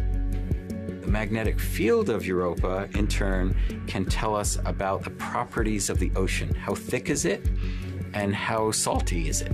And then we have this novel ice-penetrating radar that will try to get below the ice shell. Last but not least, we have a gravity experiment using the communication system of the spacecraft, and from that we can get essentially a map of the gravity field. We can get the shape, understand what's underneath, maybe even get some information on the depth of the ocean. It's really a sophisticated payload. The pictures that we are going to get back are going to be just fantastic. The legacy of Europa Clipper will be just a treasure trove of knowledge about this world. Just to find an environment that is similar to the one from which life arose on Earth would really be groundbreaking. It would be awesome. We don't know if Earth is the only place that life got started, or if it's really common. And a really important way to get at that is to understand, is there life elsewhere in our solar system?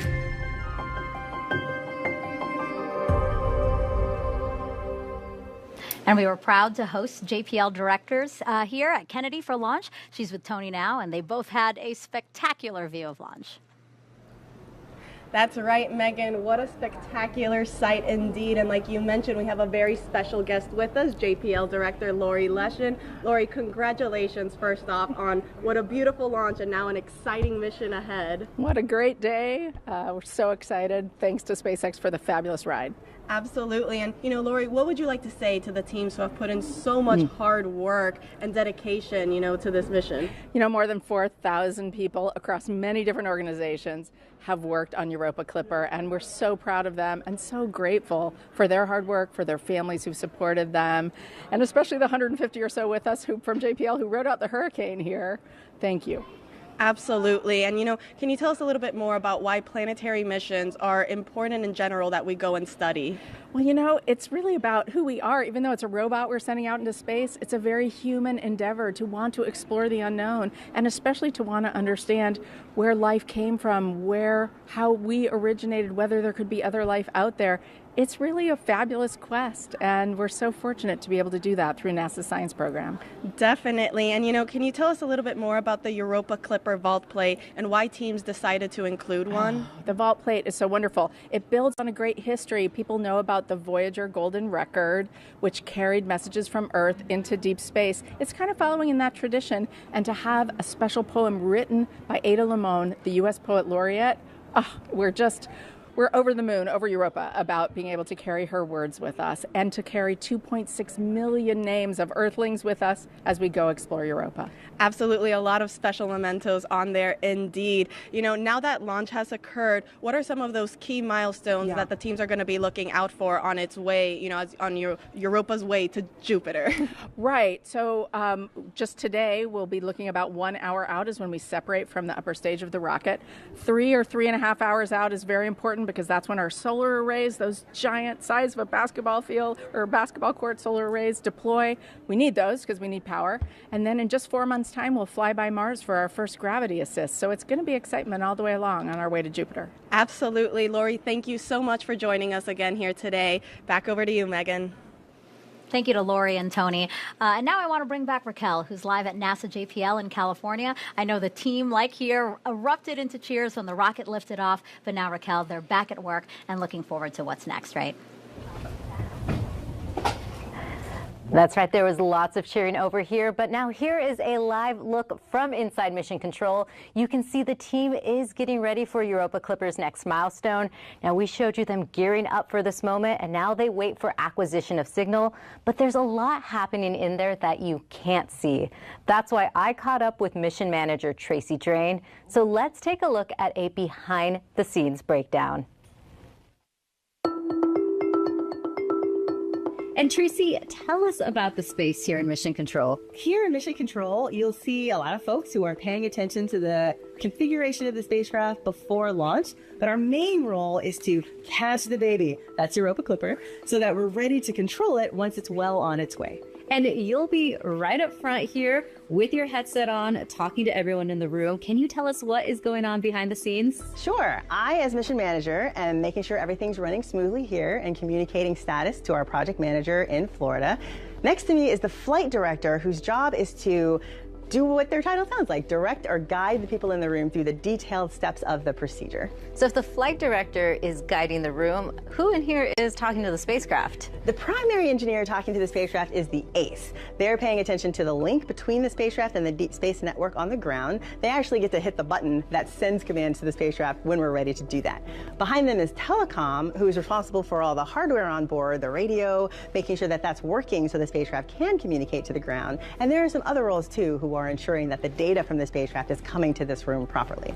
The phase lead sits over here, and her job is to understand all the things that are supposed to happen before and during launch, so that if things start to go a little sideways, she'll be heavily involved in making sure we understand how to deal with them. Navigation are assessing and understanding the track that the spacecraft is on once it separates from the launch vehicle, so that the antenna on the ground can point to it and track it. And then this row behind you, they're making sure Europa Clipper is healthy, correct? That's right. While systems here is ensuring that all of the different parts of the spacecraft work together, the folks back here are paying attention to individual pieces. Avionics and flight software are paying attention to the computer and the software that's running on board. Fault protection is ensuring that if something ran on board in response to a problem, we understand what that is. Power is ensuring things like the solar array and the battery are producing enough energy for the spacecraft. Thermal is making sure that everything stays within the right temperature ranges.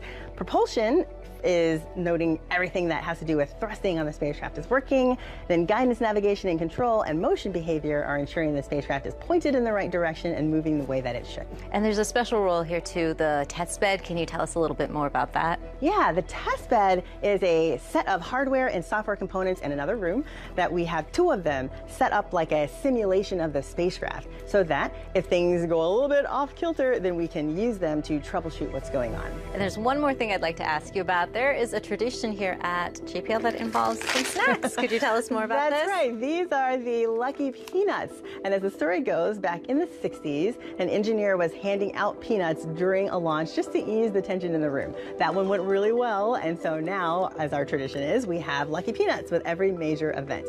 Lucky Peanuts! Thank you so much, Tracy. Absolutely, it's my pleasure. Thanks for having me.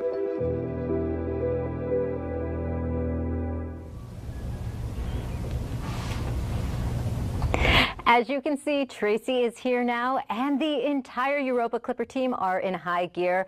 This isn't the only room where the team is hard at work. Let's take a live look at an additional operation room.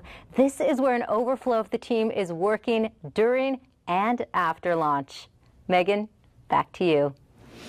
Thank you so much for that video and tour, Raquel, because it really was cool to see all the people, again, that is making this mission possible. And we have even more people for you all to meet. Take a look.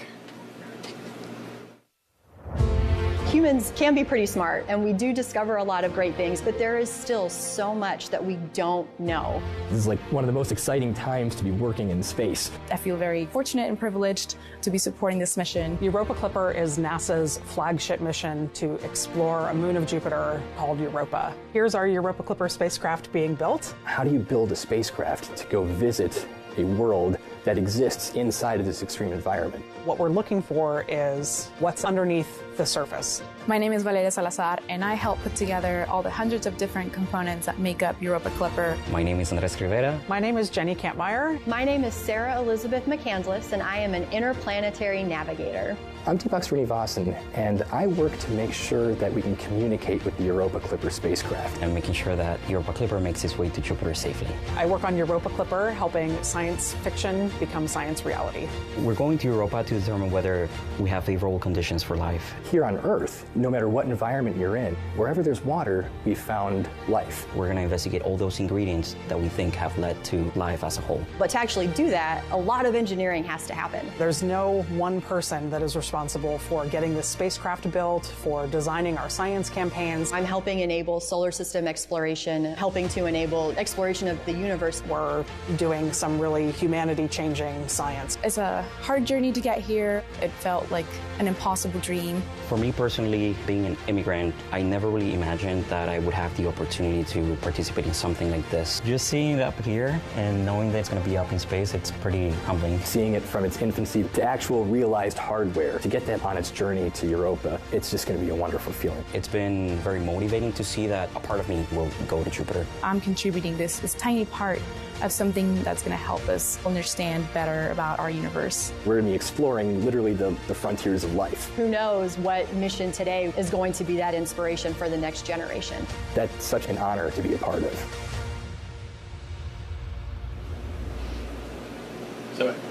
Jenny, I love how emotional you get every single time we see some of the members of your team. And what's incredible is, you know, we did meet a lot, but that's still a fraction of the people who work on this mission. Absolutely. And it's like a fraction of a fraction of a fraction. I mean, we totaled it up recently, and there are thousands of people who have worked on this project over the years, so it's amazing. Well, and you said some people have been working towards this mission for 25 years, so that is really easy to believe. Absolutely. And you know, every single one of them has worked really hard for this day. Wow.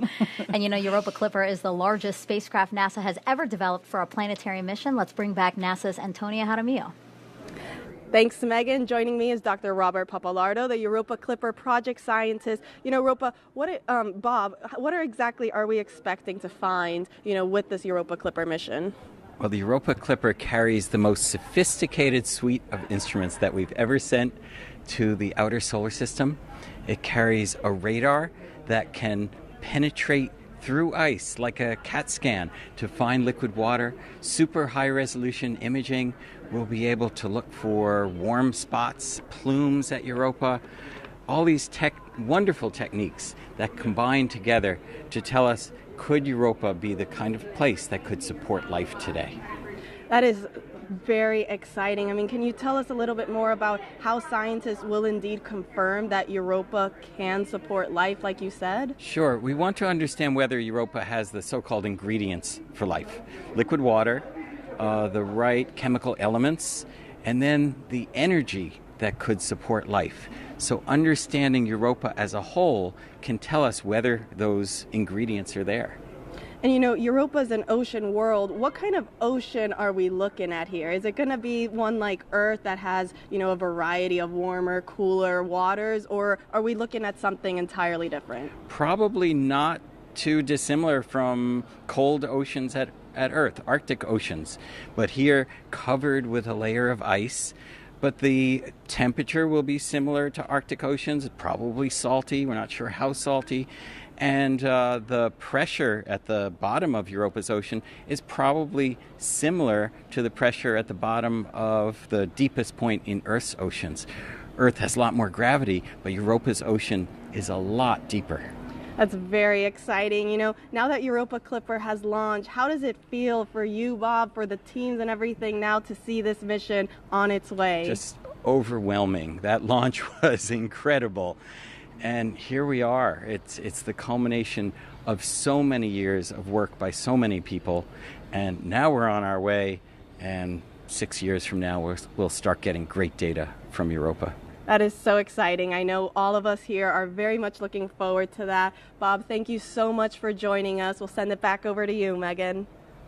And actually, Jenny, you and I were just talking. Bob is one of those people who has been working on this for 25 years. 25 years, right? And this is really kind of I know how much this moment means to him to finally get here.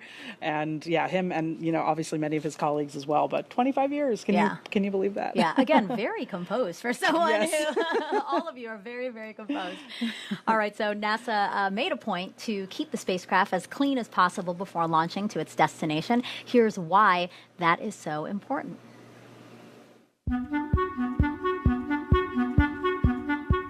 I have the coolest job on Europa Clipper. I keep the spacecraft biologically clean. This means I am looking to reduce the amount of bacteria that are stuck to the spacecraft. Akemi and her team need to keep the spacecraft as biologically clean as possible to help protect this environment as well as the other planets and moons Europa Clipper will encounter. We're really helped by this awesome clean room here.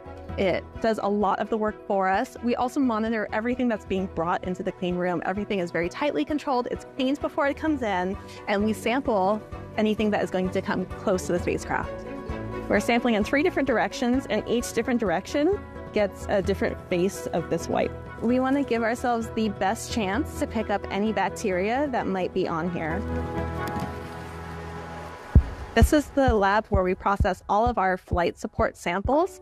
So I need to take this wipe that we use to sample the spacecraft surfaces and get it into this bottle. And then I'll add some soapy water to this. And then from there, we're going to shake off all of the bacteria into that soapy water. We are using sound to finally shake all of the last little bacteria off into our soapy water. And then we've moved to the next step, heat shock. What we're trying to do here is kill off all of the weaker types of bacteria and leave just the hardy bacteria. Next, we're going to filter this. The liquid will filter through, and the bacteria will stick on top of the filter. From there, we put that onto a plate of bacteria food. From there, we let it grow for 3 days. We count every 24 hours for 3 days.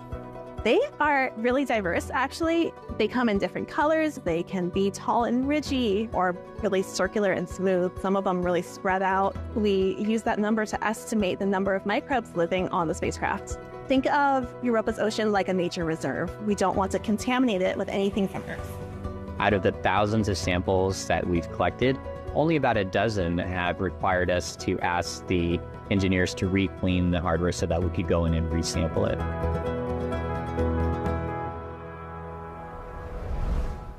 All right, let's go back to Daryl and Mick to get another status update on the rocket.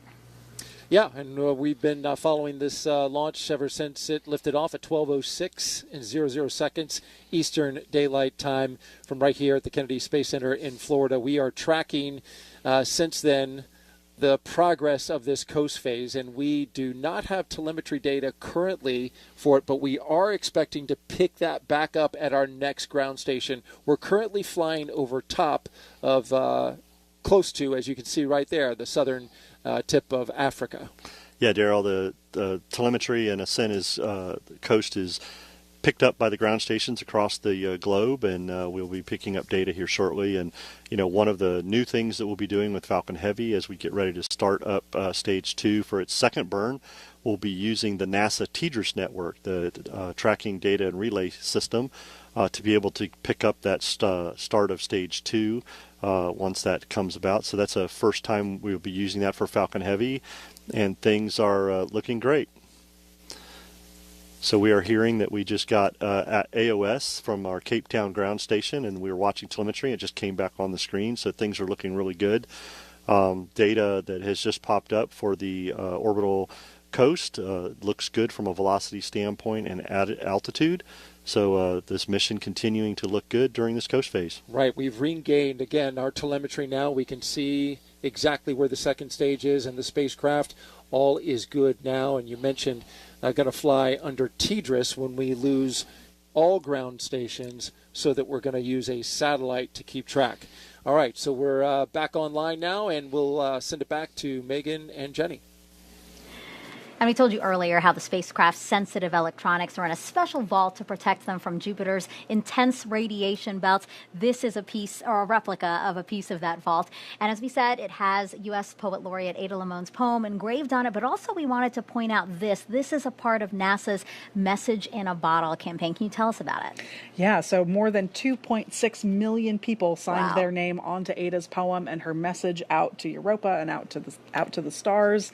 And not only that, these names are not they're not digitally encoded in a microchip. They're actually etched, this kind of micro etching, nano etching on that tiny which is little like the chip. size of a dime. Exactly, 2.6 million names actually physically etched onto this plate that was attached to the spacecraft. Because I was incredulous about that, I was like, really?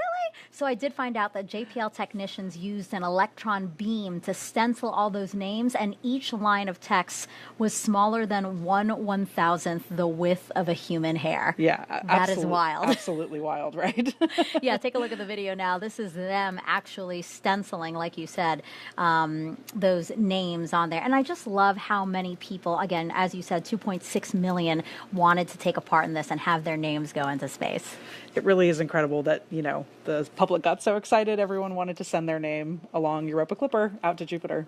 And just really quick, let's come back here live to the desk. Can you flip over the vault plate? Because there's so much in with this vault plate. We want to point out the other side as well. Yeah, so the other side of the vault plate has the word for water in about 104 languages. And these are the audio waveforms of people saying the word water. Wow. Because water is the thing that connects our two worlds, connects the Earth and Europa. Yeah. What a beautiful way to embody this mission, really, in this vault plate. It's really incredible. That's cool. Yeah. Okay, so the Message in a Bottle campaign was just one of several ways you could be involved in this mission. Some of you took part in an art challenge, so let's take a look at some of those pictures now. Oh, that's nice. It's so colorful and beautiful. And Mize is one of the instruments, Mize is one of the instruments, and we love saying things like "Go Mize, go!" "Go Clipper goes." That's amazing to see. Oh, that's great. What a creative imagination. That is what folks or this child is hoping to maybe see on Europa, right? Yes, and in kind of our wildest dreams, we hope we see things like that. A narwhal, yeah. Oh, this is really nice too. Cool. Yeah, look at that. So that's kind of showing our trip out to Europa, and I love that kind of side view of Europa, seeing the ice and the water underneath. That's amazing. And if you're home watching and you're saying, wait, I want to submit my picture, my masterpiece of Europa Clipper, there's still time, so just take out your phone and scan the QR code now that you see on your screen. The art challenge is open until the end of the month. Or if you like to wear your love for Europa instead, let's take a look at some other photos now. These are Jupiter and Europa-inspired fashions, and this was part of NASA's Style Challenge #Runway to Jupiter. They look very happy to be wearing the mission logo. That's awesome. Those look like, I think, knitted or crocheted sweaters. Oh, wow. This is my Halloween costume. I could see that. I'm going to dress up as Jupiter, and you're going to be Europa and just run around me. That's great. Every 3.5 days, I'll run around you. Oh, and these nails are pretty, too. It's always nice to see, ways that people can bring their excitement for this mission onto fashion or art or anything like that. Exactly, and connecting kind of their own creativity with science. Speaking of which. And those nails, I feel like, put us to shame. I know. Jenny and I bonded. We did some co-host bonding, and we got our nails done as well. You see, they're meant to look like the ocean. So. That's right, a little watery blue marbling. Yeah, so I hope you also liked our runway to Jupiter submission for y'all to consider. And if you want to check out some more of those fashions, those Jupiter and Europa-inspired fashions, again, we have another QR code for you now. Trust me, there are so many more creative expressions worth checking out that really capture Jupiter's swirls, Europa's icy glam, and the exploration of our solar system. All right, and now we're going to go over to JPL. We have another update from Raquel.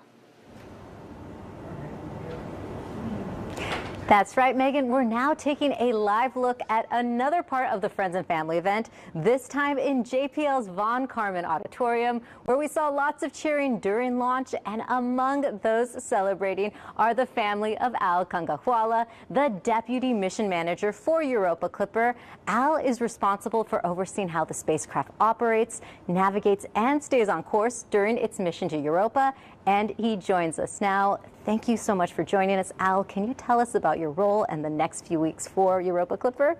Hello, Raquel. Sure, happy to. Along with Tracy Drain, we take turns in early operations, shift by shift, as you were mentioning, ensuring the health and safety, not just of the flight system, but of the mission operations engineering teams that are making this all happen. Looking ahead past today, we have many activities ahead. We're going to be performing characterizations, deployments, and checkouts of the subsystems and instruments.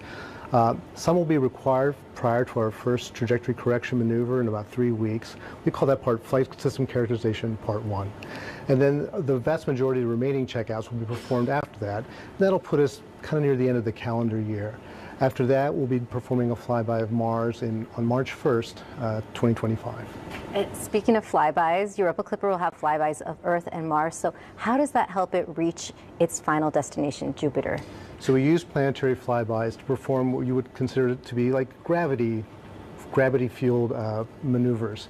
The slingshot effect you get by flying by a planet or a moon gives us essentially the ability to add energy to the spacecraft trajectory and to put the trajectory in a more optimal direction. So to get to Jupiter, we'll perform flybys of Mars next year, and then one of the Earth in December of 2026, prior to arriving in Jupiter in 2030. Of course, once we're in the Jupiter system, we'll be performing many flybys of Galilean moons. And you can think of every flyby of Europa as not just a scientific opportunity, but an opportunity to tailor and craft the trajectory to set up the ground track for the next flyby. Yeah, so tell us about that. Like, once it reaches Jupiter, what will the paths look like?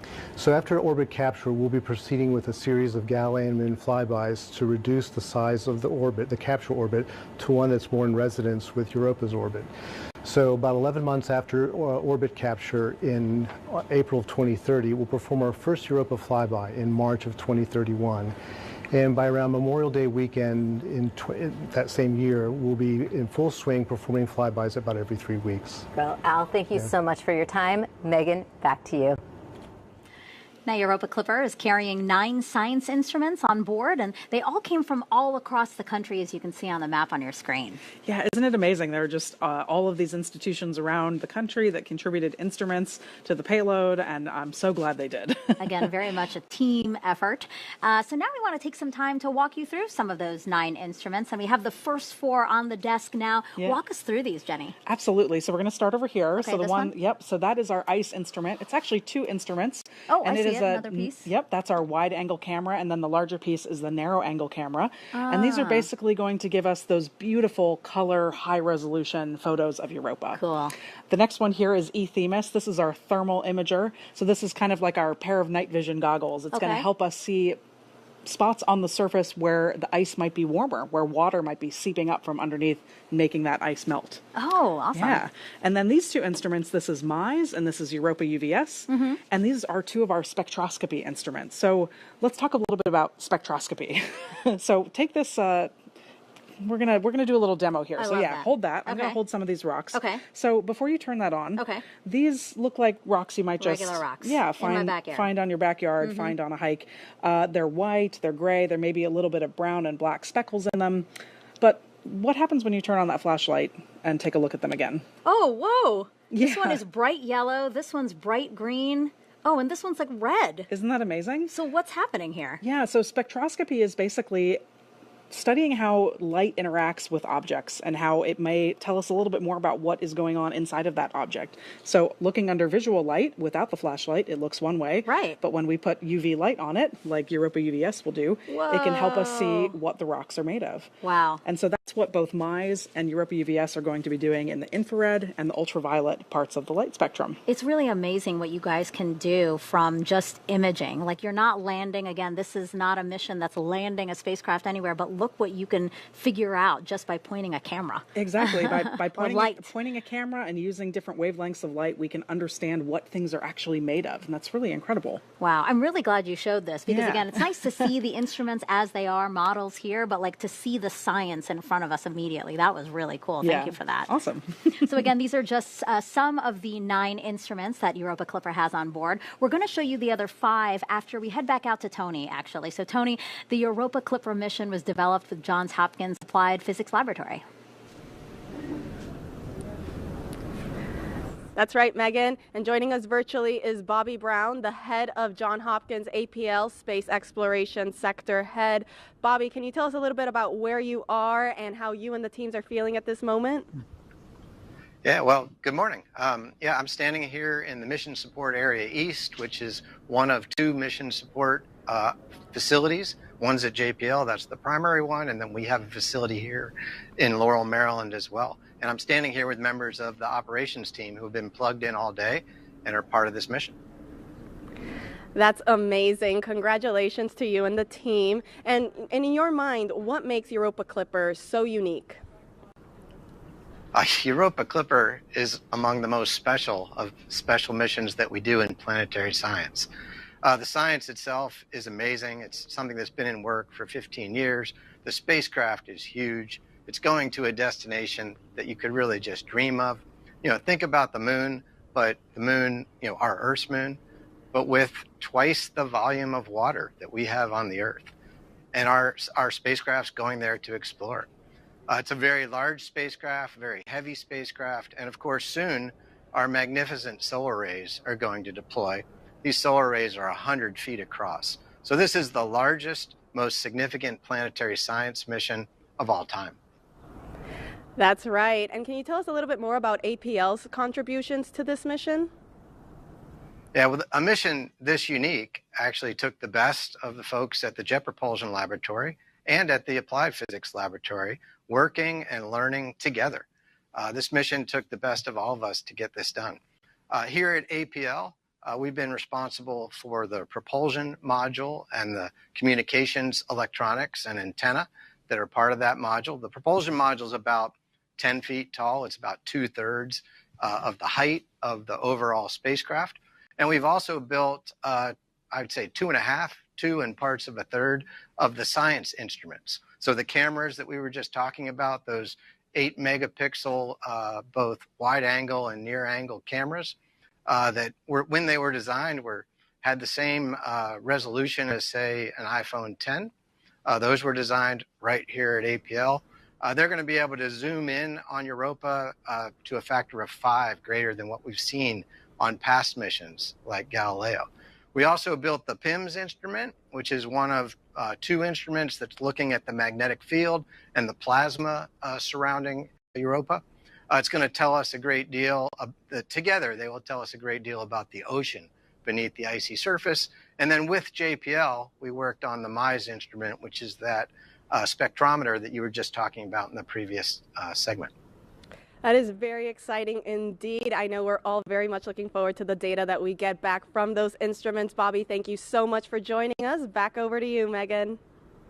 Really cool to hear from APL, and thank you, APL, for your contributions to this mission. As promised, we now have models of the remaining 5 instruments on Europa Clipper. So, Jenny, what do we have now? Yeah, absolutely. So we're going to start over here again. Okay. So now these 2 instruments, that furthest one is MassSpecs. Okay. And then the next one is SUDA. And then both of these together are a dust detector and a mass spectrometer. So these instruments are going to be kind of directly tasting particles that are in the environment around the spacecraft. Tasting? Yeah, so kind of as we're flying past, particles will be hitting their sensors and we'll be able to tell what they're made of, how fast they're going, and doing that kind of chemical analysis. Oh, okay. The 3 over here that we have photos of, because they're really big, so we can't have you models. Fit them on the desk? That's right, they wouldn't fit on the desk. The 3 of these together are going to be able to tell us about the interior structure of Europa. So we'll start on the end with Reason. Reason is our ice-penetrating radar. Okay. That's going to help us understand how thick the ice is, places where it may be thinner. And then PIMS and our magnetometer are studying the plasma fields and the magnetic fields. So let's talk a little bit about the magnetic fields, because this is a really interesting part of Europa. So let's do a little demo. So I want you to hold this. All right. We're going to pretend this is Jupiter. Right. And you can see there's kind of a magnet inside with some of these iron filings. So go ahead and give that a quick shake. Oh yeah, shake it up real good, real good. There you go. Awesome. Okay. So now it might be hard to see, but you can see that iron is flowing around like the magnetic fields of Jupiter. So if you were to just take a rock and move around, you wouldn't really see much, but try it with that. A magnet. Yeah, so that one's magnetic. Whoa, it's attracting all the little metal shavings. Exactly. So that's basically, we're kind of pretending that this is Europa in this situation. So the way we discovered that there was an ocean underneath the ice is because there was a little bit of a wobble in the magnetic fields. And we were able to infer from that there must be some sort of conductive layer underneath the ice. I see. And so if Europa didn't have that conductive layer of ocean, we wouldn't see this kind of interaction with the magnetic fields. Gotcha. So our magnetometer instrument that we have on the payload is super, super important. Awesome. Thank you so much, Jenny. Yeah. All right, so we've been following along with the Falcon Heavy second stage as it continues its journey out with Europa Clipper. So let's head back to NASA's Daryl Nail and Mick Waltman for the next operational milestone. Yeah, that's right. We're getting ready to relight the second stage engine on the second stage of the rocket, carrying Europa Clipper, and it is just moments away, Mick. We're at T plus 47 minutes and 30 seconds, getting ready to relight. This is a longer burn than the first burn. Yeah, this is the burn that will get us into that ITO, or interplanetary transfer orbit, allowing Europa Clipper to be separated and get ready for its Earth assist maneuver. And there we just heard the call for MVAC ignition. The engine was chilled down prior to this, and ignition has happened, and second burn is continuing on. So this is a 3-minute and 21-second burn of the second stage. If you're familiar with the amazing views that we have at this point, then you know that we've got the camera on the second stage. However, we are not expecting to see that view for this particular burn, and there's an important reason for that, and that is because we've been on ground stations leading up into this point, but for the duration of this second burn, we are pulling data through the TDRS network. The TDRS network, a legacy satellite system in geo orbit that is going to help us out fill in the gap so we can at least pull down the important telemetry of what is going on. Yeah, we're seeing the telemetry coming through, and things are looking good on the telemetry. And but as you stated, we can't process that video through there from that aspect, and things continue to go for this burn. Yes, the TDRS system covering 90% of this burn too. TDRS, of course, standing for Tracking Data and Relay Satellite Network. 90% of the burn will be covered by TDRS, but it's a much lower data rate than it is from the ground station. It's roughly on the order of 20 kilobits per second. If you compare that to your home internet connection, it's the pipe is about 5,000 times smaller. Yeah, we have to choose what data we send. So we want to send the vehicle telemetry so we can see what's happening from a stage 2 velocity and altitude, and bandwidth for video takes up a lot more. So we opt to get the launch vehicle data, and things continue to look good for this burn. Anyone who has downloaded video onto their phone knows about bandwidth. You got to have a good connection. You got to have a cell phone that's on a wide connection in order to pull down video. So we will not have video for any part of this second burn. Also, the spacecraft team is not getting any of the telemetry being pulled down because, again, as you said, there's a high priority on the communications about where that rocket stage is. Yeah, absolutely. And this burn continues, and we're about 30 seconds away from the end of this burn, and we'll see how things continue to move. But we're watching the telemetry here, Daryl, and you can see that the acceleration of stage 2 and velocity continue to increase as stage 2 is performing its job to get Europa Clipper into its orbit.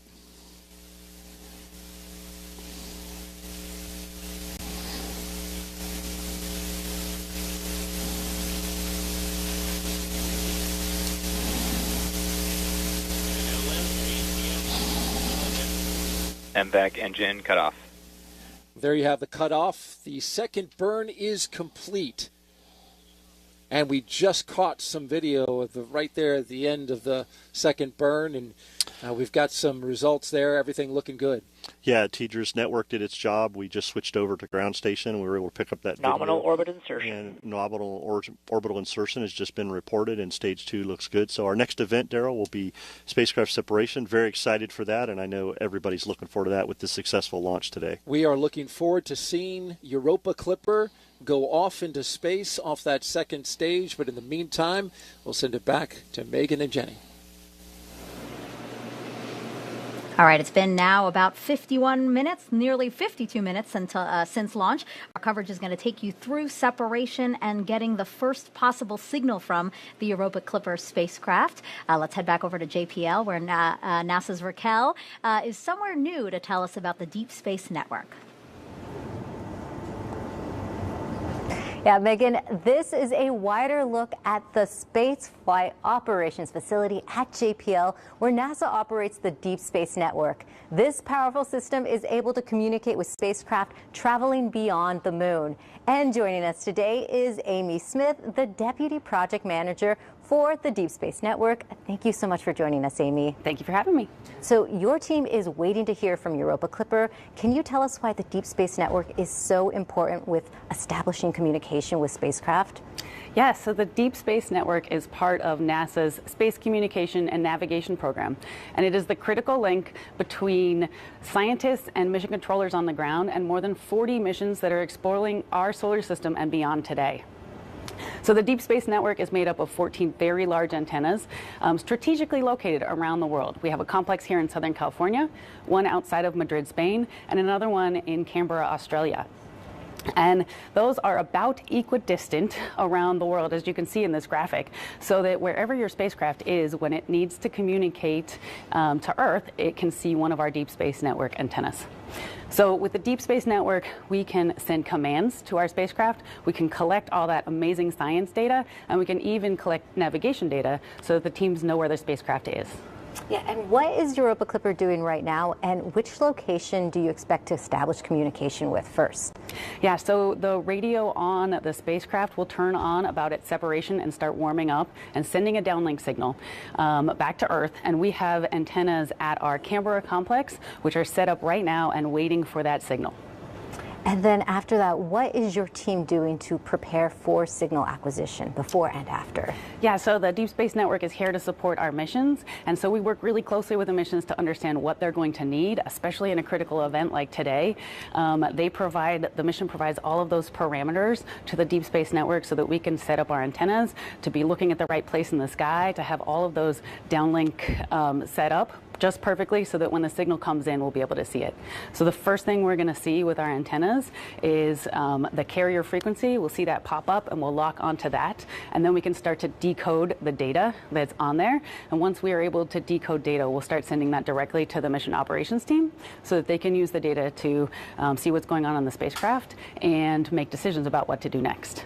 Eventually, they'll ask the Deep Space Network to turn on the uplink, so we will establish coherent two-way communication, which means we'll still be collecting data, but then we can send commands to the spacecraft, and we'll start collecting that critical navigation data that the team needs.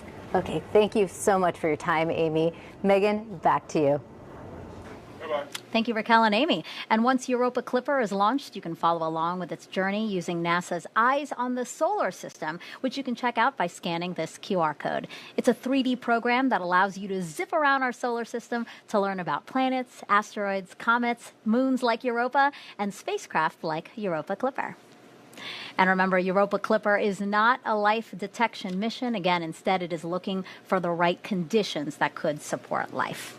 Now, a check on the clock. We are now 55 minutes from launch. We have time for some more social questions.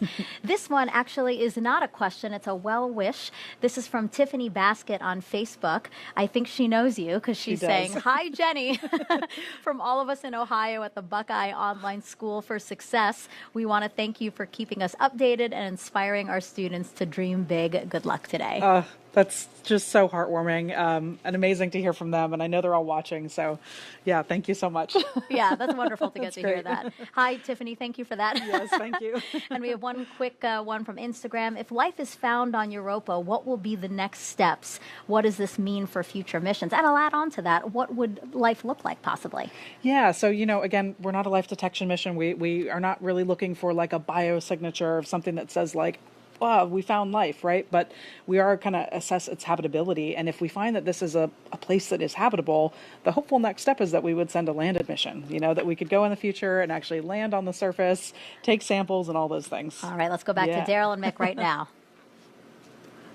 Very much, and we continue to watch the progress of Europa Clipper on that second stage of the Falcon Heavy rocket, and we're looking good so far. The telemetry we're seeing looks like the coast again is going well. We expect the spacecraft and the second stage to start to go into a little bit of a roll, and that's intentional, Mick. Yeah, for thermal protection, to make sure that Europa Clipper stays cool and gets going, and we get that thermal roll that's going on. But everything's looking good, and the initial data we got from Stage 2 performance looked really good and nominal for that second burn. So we're definitely looking forward to Europa Clipper separation here shortly, as we can see this camera view of Europa Clipper on the front of the SpaceX Stage 2 launch vehicle. Yeah, that's a great shot of the spacecraft going out the forward end. Europa Clipper, the largest spacecraft that NASA has ever built and sent into space on a planetary mission.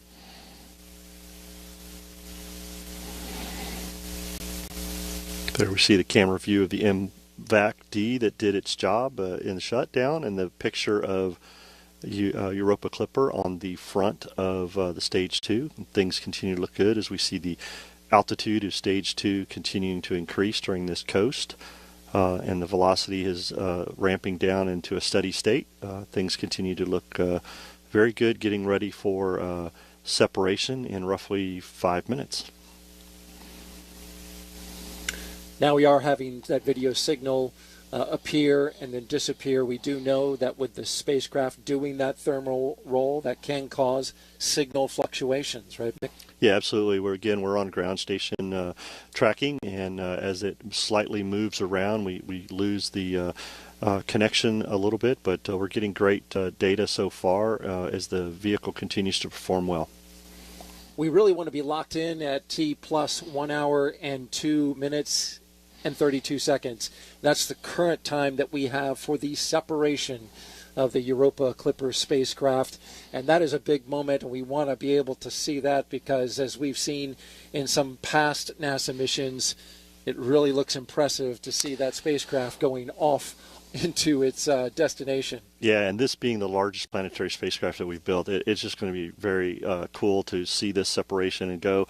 And we heard Jenny and some of the team talk about it, but it just blows me away, the 30-meter, fairing of the solar rays. Wish we could see that and all, but this mission is just so excited, got so many people behind it, and we are just looking forward, after this successful launch today, we want to get to this major milestone of separation, and things continue to look good for that from that aspect. We've had a lot of people, Daryl, over the years work on this. I'm going to give a special shout out to one of my own, my Flight Analysis Division Chief, Mr. Mike Carney.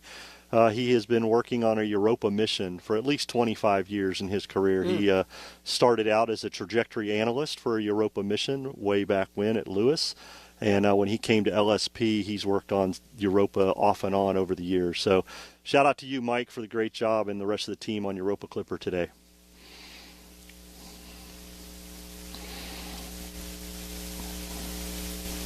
We just passed the 1 hour mark of flight for Europa Clipper and Falcon Heavy. Second stage. As you can see from this trajectory, Mick, it's going away from Earth. Yeah, this is that interplanetary transfer orbit that we talked about. That first burn got us into that park orbit around Earth. And this second stage, second burn on second stage did a great job of getting us on that way as we get ready to separate Europa Clipper to get ready for those flybys, to get those gravity assists to get out there to the Europa moon. Things look continuing to look very well on the stage performance as it coasts through, getting ready for separation. Trajectory looks nominal. And Europa Clipper is going to be deployed in a very high radiation environment. If you watched our broadcast today, you learned a lot about the high radiation, extremely high radiation environment in its destination, but it's also in a high radiation area right now as this deployment is in the Van Allen radiation belts. Yeah, we talked, one of the things that we had to monitor today during today's launch was solar proton flux. Team had to keep an eye on that for solar flares and things going on to make sure we heard earlier about the special radiation area where the electronics are and for the spacecraft. And so solar proton flux went very well today, and we got this launch off. Things looking really good. We're about a minute away from payload separation, expected payload separation. Things continue to look good as the stage 2 altitude continues to increase. Velocity has a steady state now for stage 2, and things looking really good for this portion of the mission. Getting close now. Less than 30 seconds away from separation. There you see the Europa spacecraft. Those massive solar panels that you were talking about all stacked together. This is a big moment for the program, for NASA, APL, and JPL. Let's watch.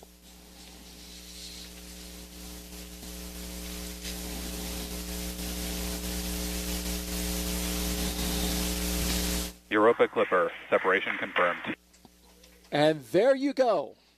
NASA's Europa Clipper probe embarking on a long-awaited mission to study Jupiter's icy moon Europa.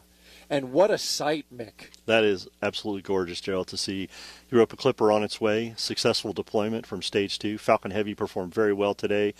Teams behind us are clapping and enjoying. That is a beautiful picture. Via the video, we can see that Clipper has successfully separated. Please say goodbye to Clipper on its way to Europa. Now that voice you heard just there is the Europa Clipper flight director, Pranay Mishra. He's with the mission support team. Okay, all stations, we are waiting for a sign of initial acquisition. Again, Telecom will confirm when we have carrier lock, and DDM will let us know when they see the first packet down. You can see the second stage and the spacecraft just hit orbital sunrise, fully illuminated by the sun coming over the Earth. And as you just heard the flight director say, they are now going to be monitoring for an acquisition of signal. Yes, this will be the first time the spacecraft gets information. Looking forward for that. The hope is that they would get it in the next few seconds. We're now looking at a split screen. On your left, you see Europa Clipper. On your right, this is telemetry coming. Or actually, this is the ground station looking for a spike, looking for a handshake with the spacecraft. And we expect to see that in the form of a blip. Daryl, as you say, they expect that here in a few seconds, but it can happen in a few seconds or anywhere from 15 minutes from now. So the team is closely monitoring this and looking for that, and we're hoping that we can gain AOS here very shortly.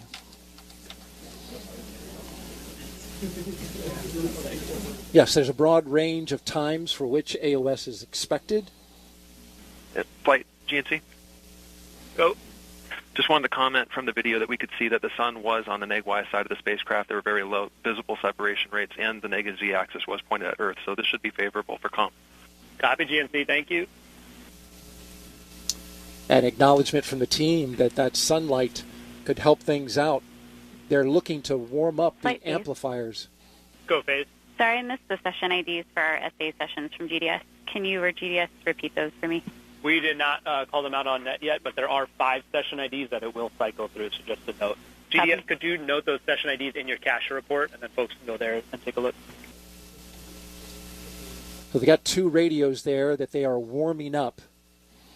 And once they get warm enough, they'll be able to send a signal transmitting down to the deep space network. And that's where JPL, the team that you see there in California, is awaiting to receive that signal, basically a handshake saying, hey, I'm here, I'm good. The bigger telemetry and the more the data about how it's doing will come down later. Go. Did we get confirmation that the alarm file was deployed? That's affirmative. Do we have the time at which that deployment was complete? GDS, do you have a specific time for when that alarm file deployment was complete? 17:05:06. Systems, you copy that time? Copy, thank you. Again, that's Europa Clipper Flight Director Pranay Mishra leading his team.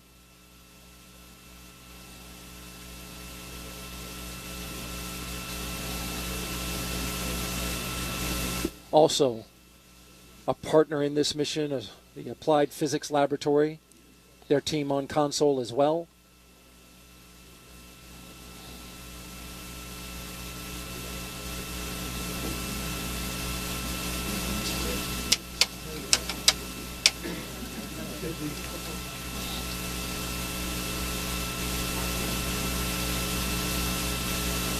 We're continuing to monitor the search for a signal.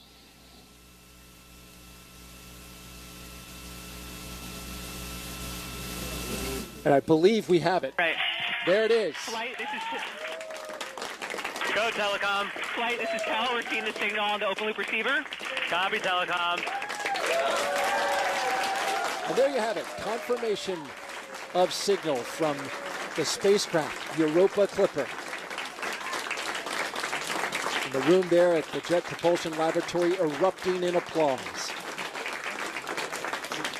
These teams have worked a long time. You've got some high fives. Flight, I got data on SSC. Copy, Telecom.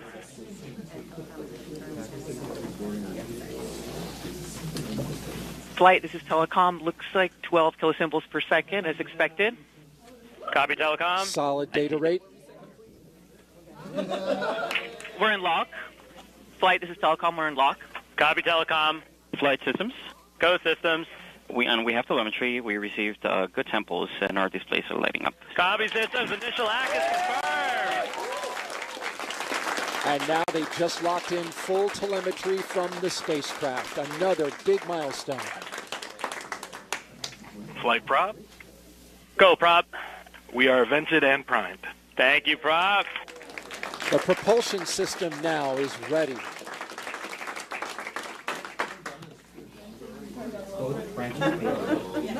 Flight, this is Nav. Go, Nav. We see Doppler data. Copy, Nav.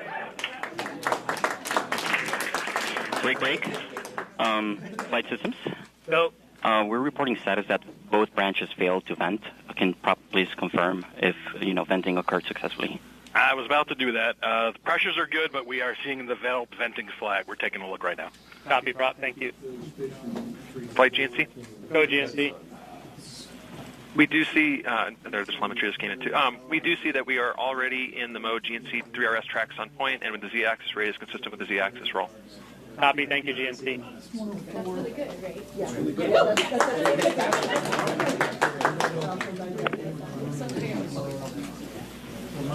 Flight FP. Go, FP. So the particular condition about both branch failing venting does not trigger a monitor, and we have no indication anything tripped, so it just moved on to priming. Copy. Can hear you, Sammy. Copy.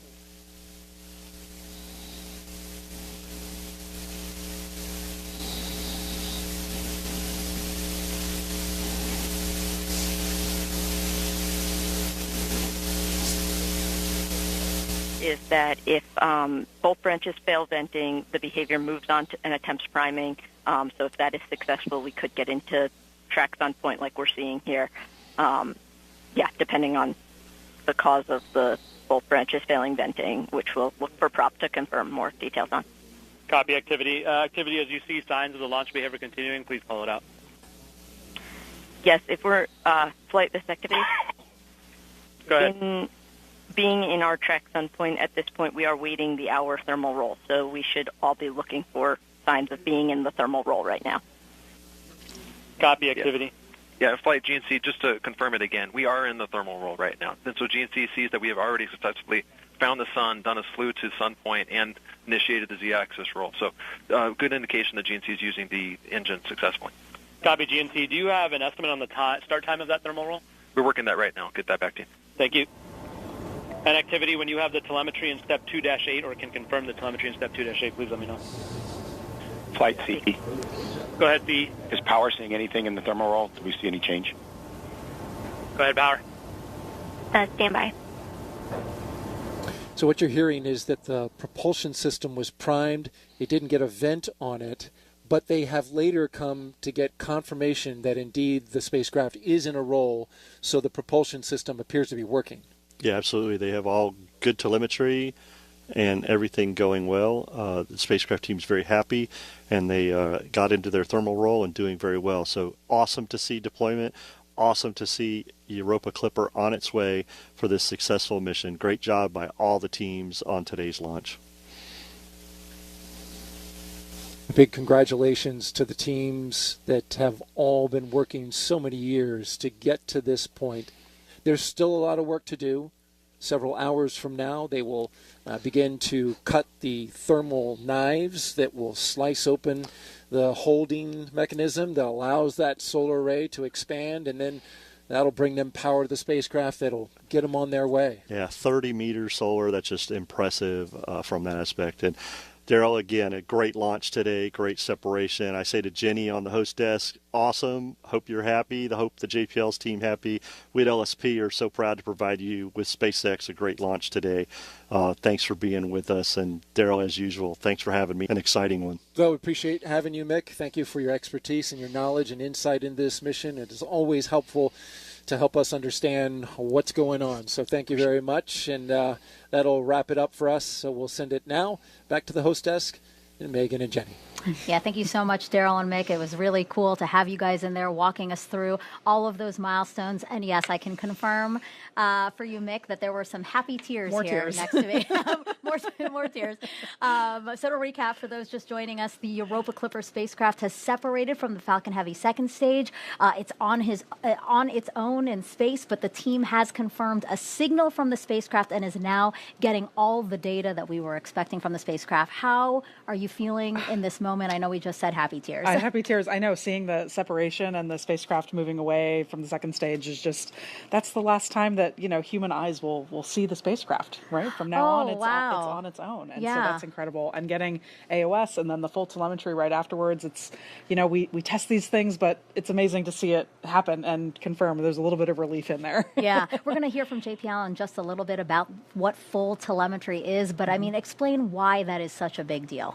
Yeah. So it basically allows all of our different subsystem experts to weigh in and say, okay, I'm seeing, my system looks good. My system looks good. I'm checking this. That looks, that's in the range we expect it to be. So it allows us to really understand the full kind of health of the spacecraft. And so that's why you were cheering. Yes. She was in the room. Yes. All of us in the room were cheering. Again, a huge moment for the Europa Clipper team. And I know so many of you guys out there as part of the team, part of Jenny's team, really share in the relief and excitement. So let's get some more reaction from Mission Control at NASA's JPL in California. Raquel, all the cheering that we saw in that room was super cool to see.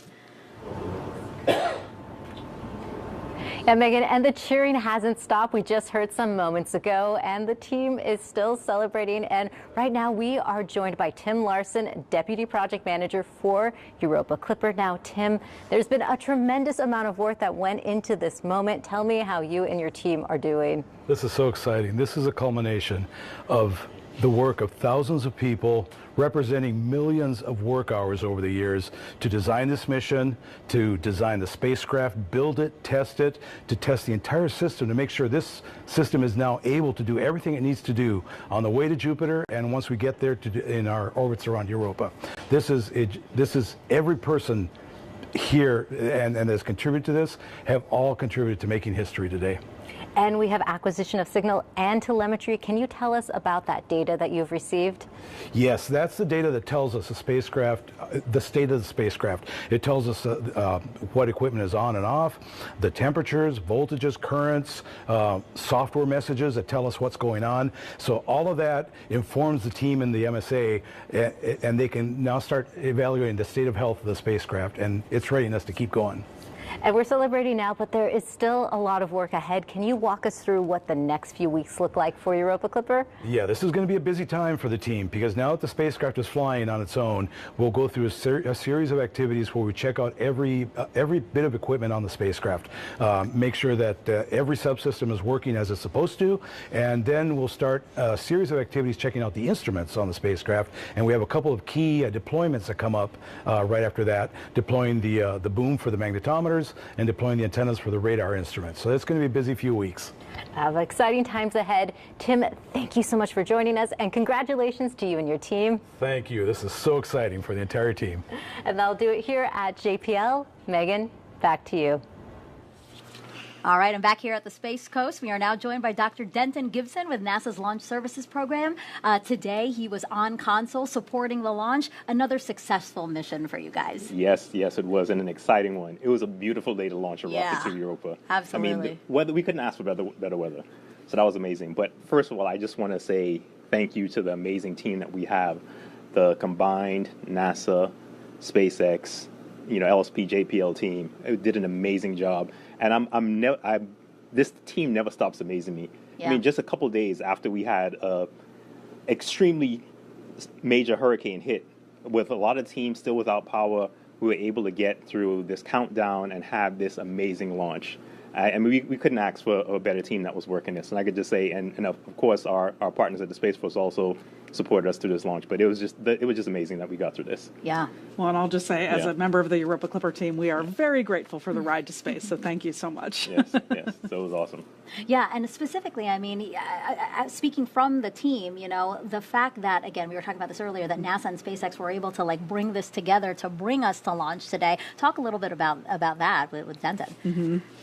Yeah, especially right on the heels of a hurricane. It seems like this was a monumental effort to get to this point. Yeah, absolutely. Yeah. And, even though many members of our team are still without power. That's right. We all work together as a team. We came together to turn the things around quickly.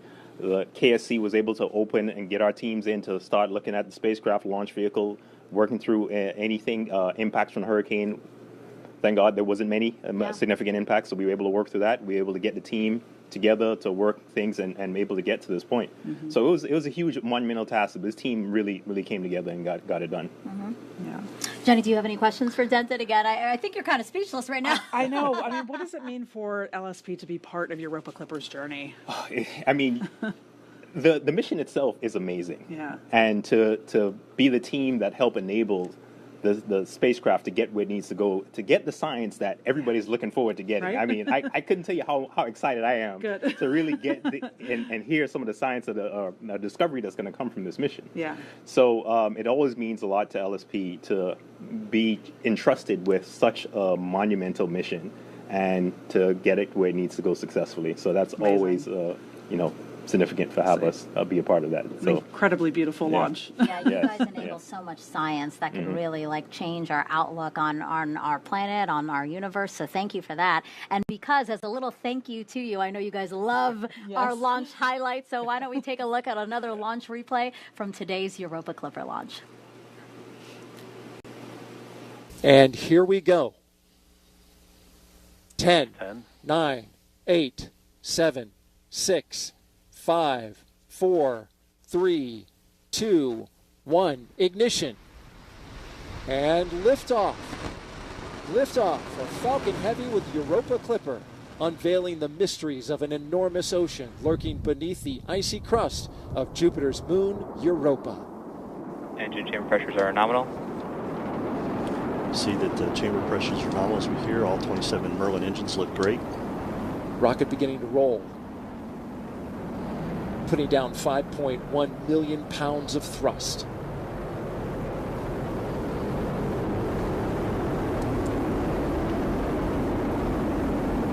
Coming up, they're going to back off those engines just a bit. ready to head into max Power Q. and telemetry nominal.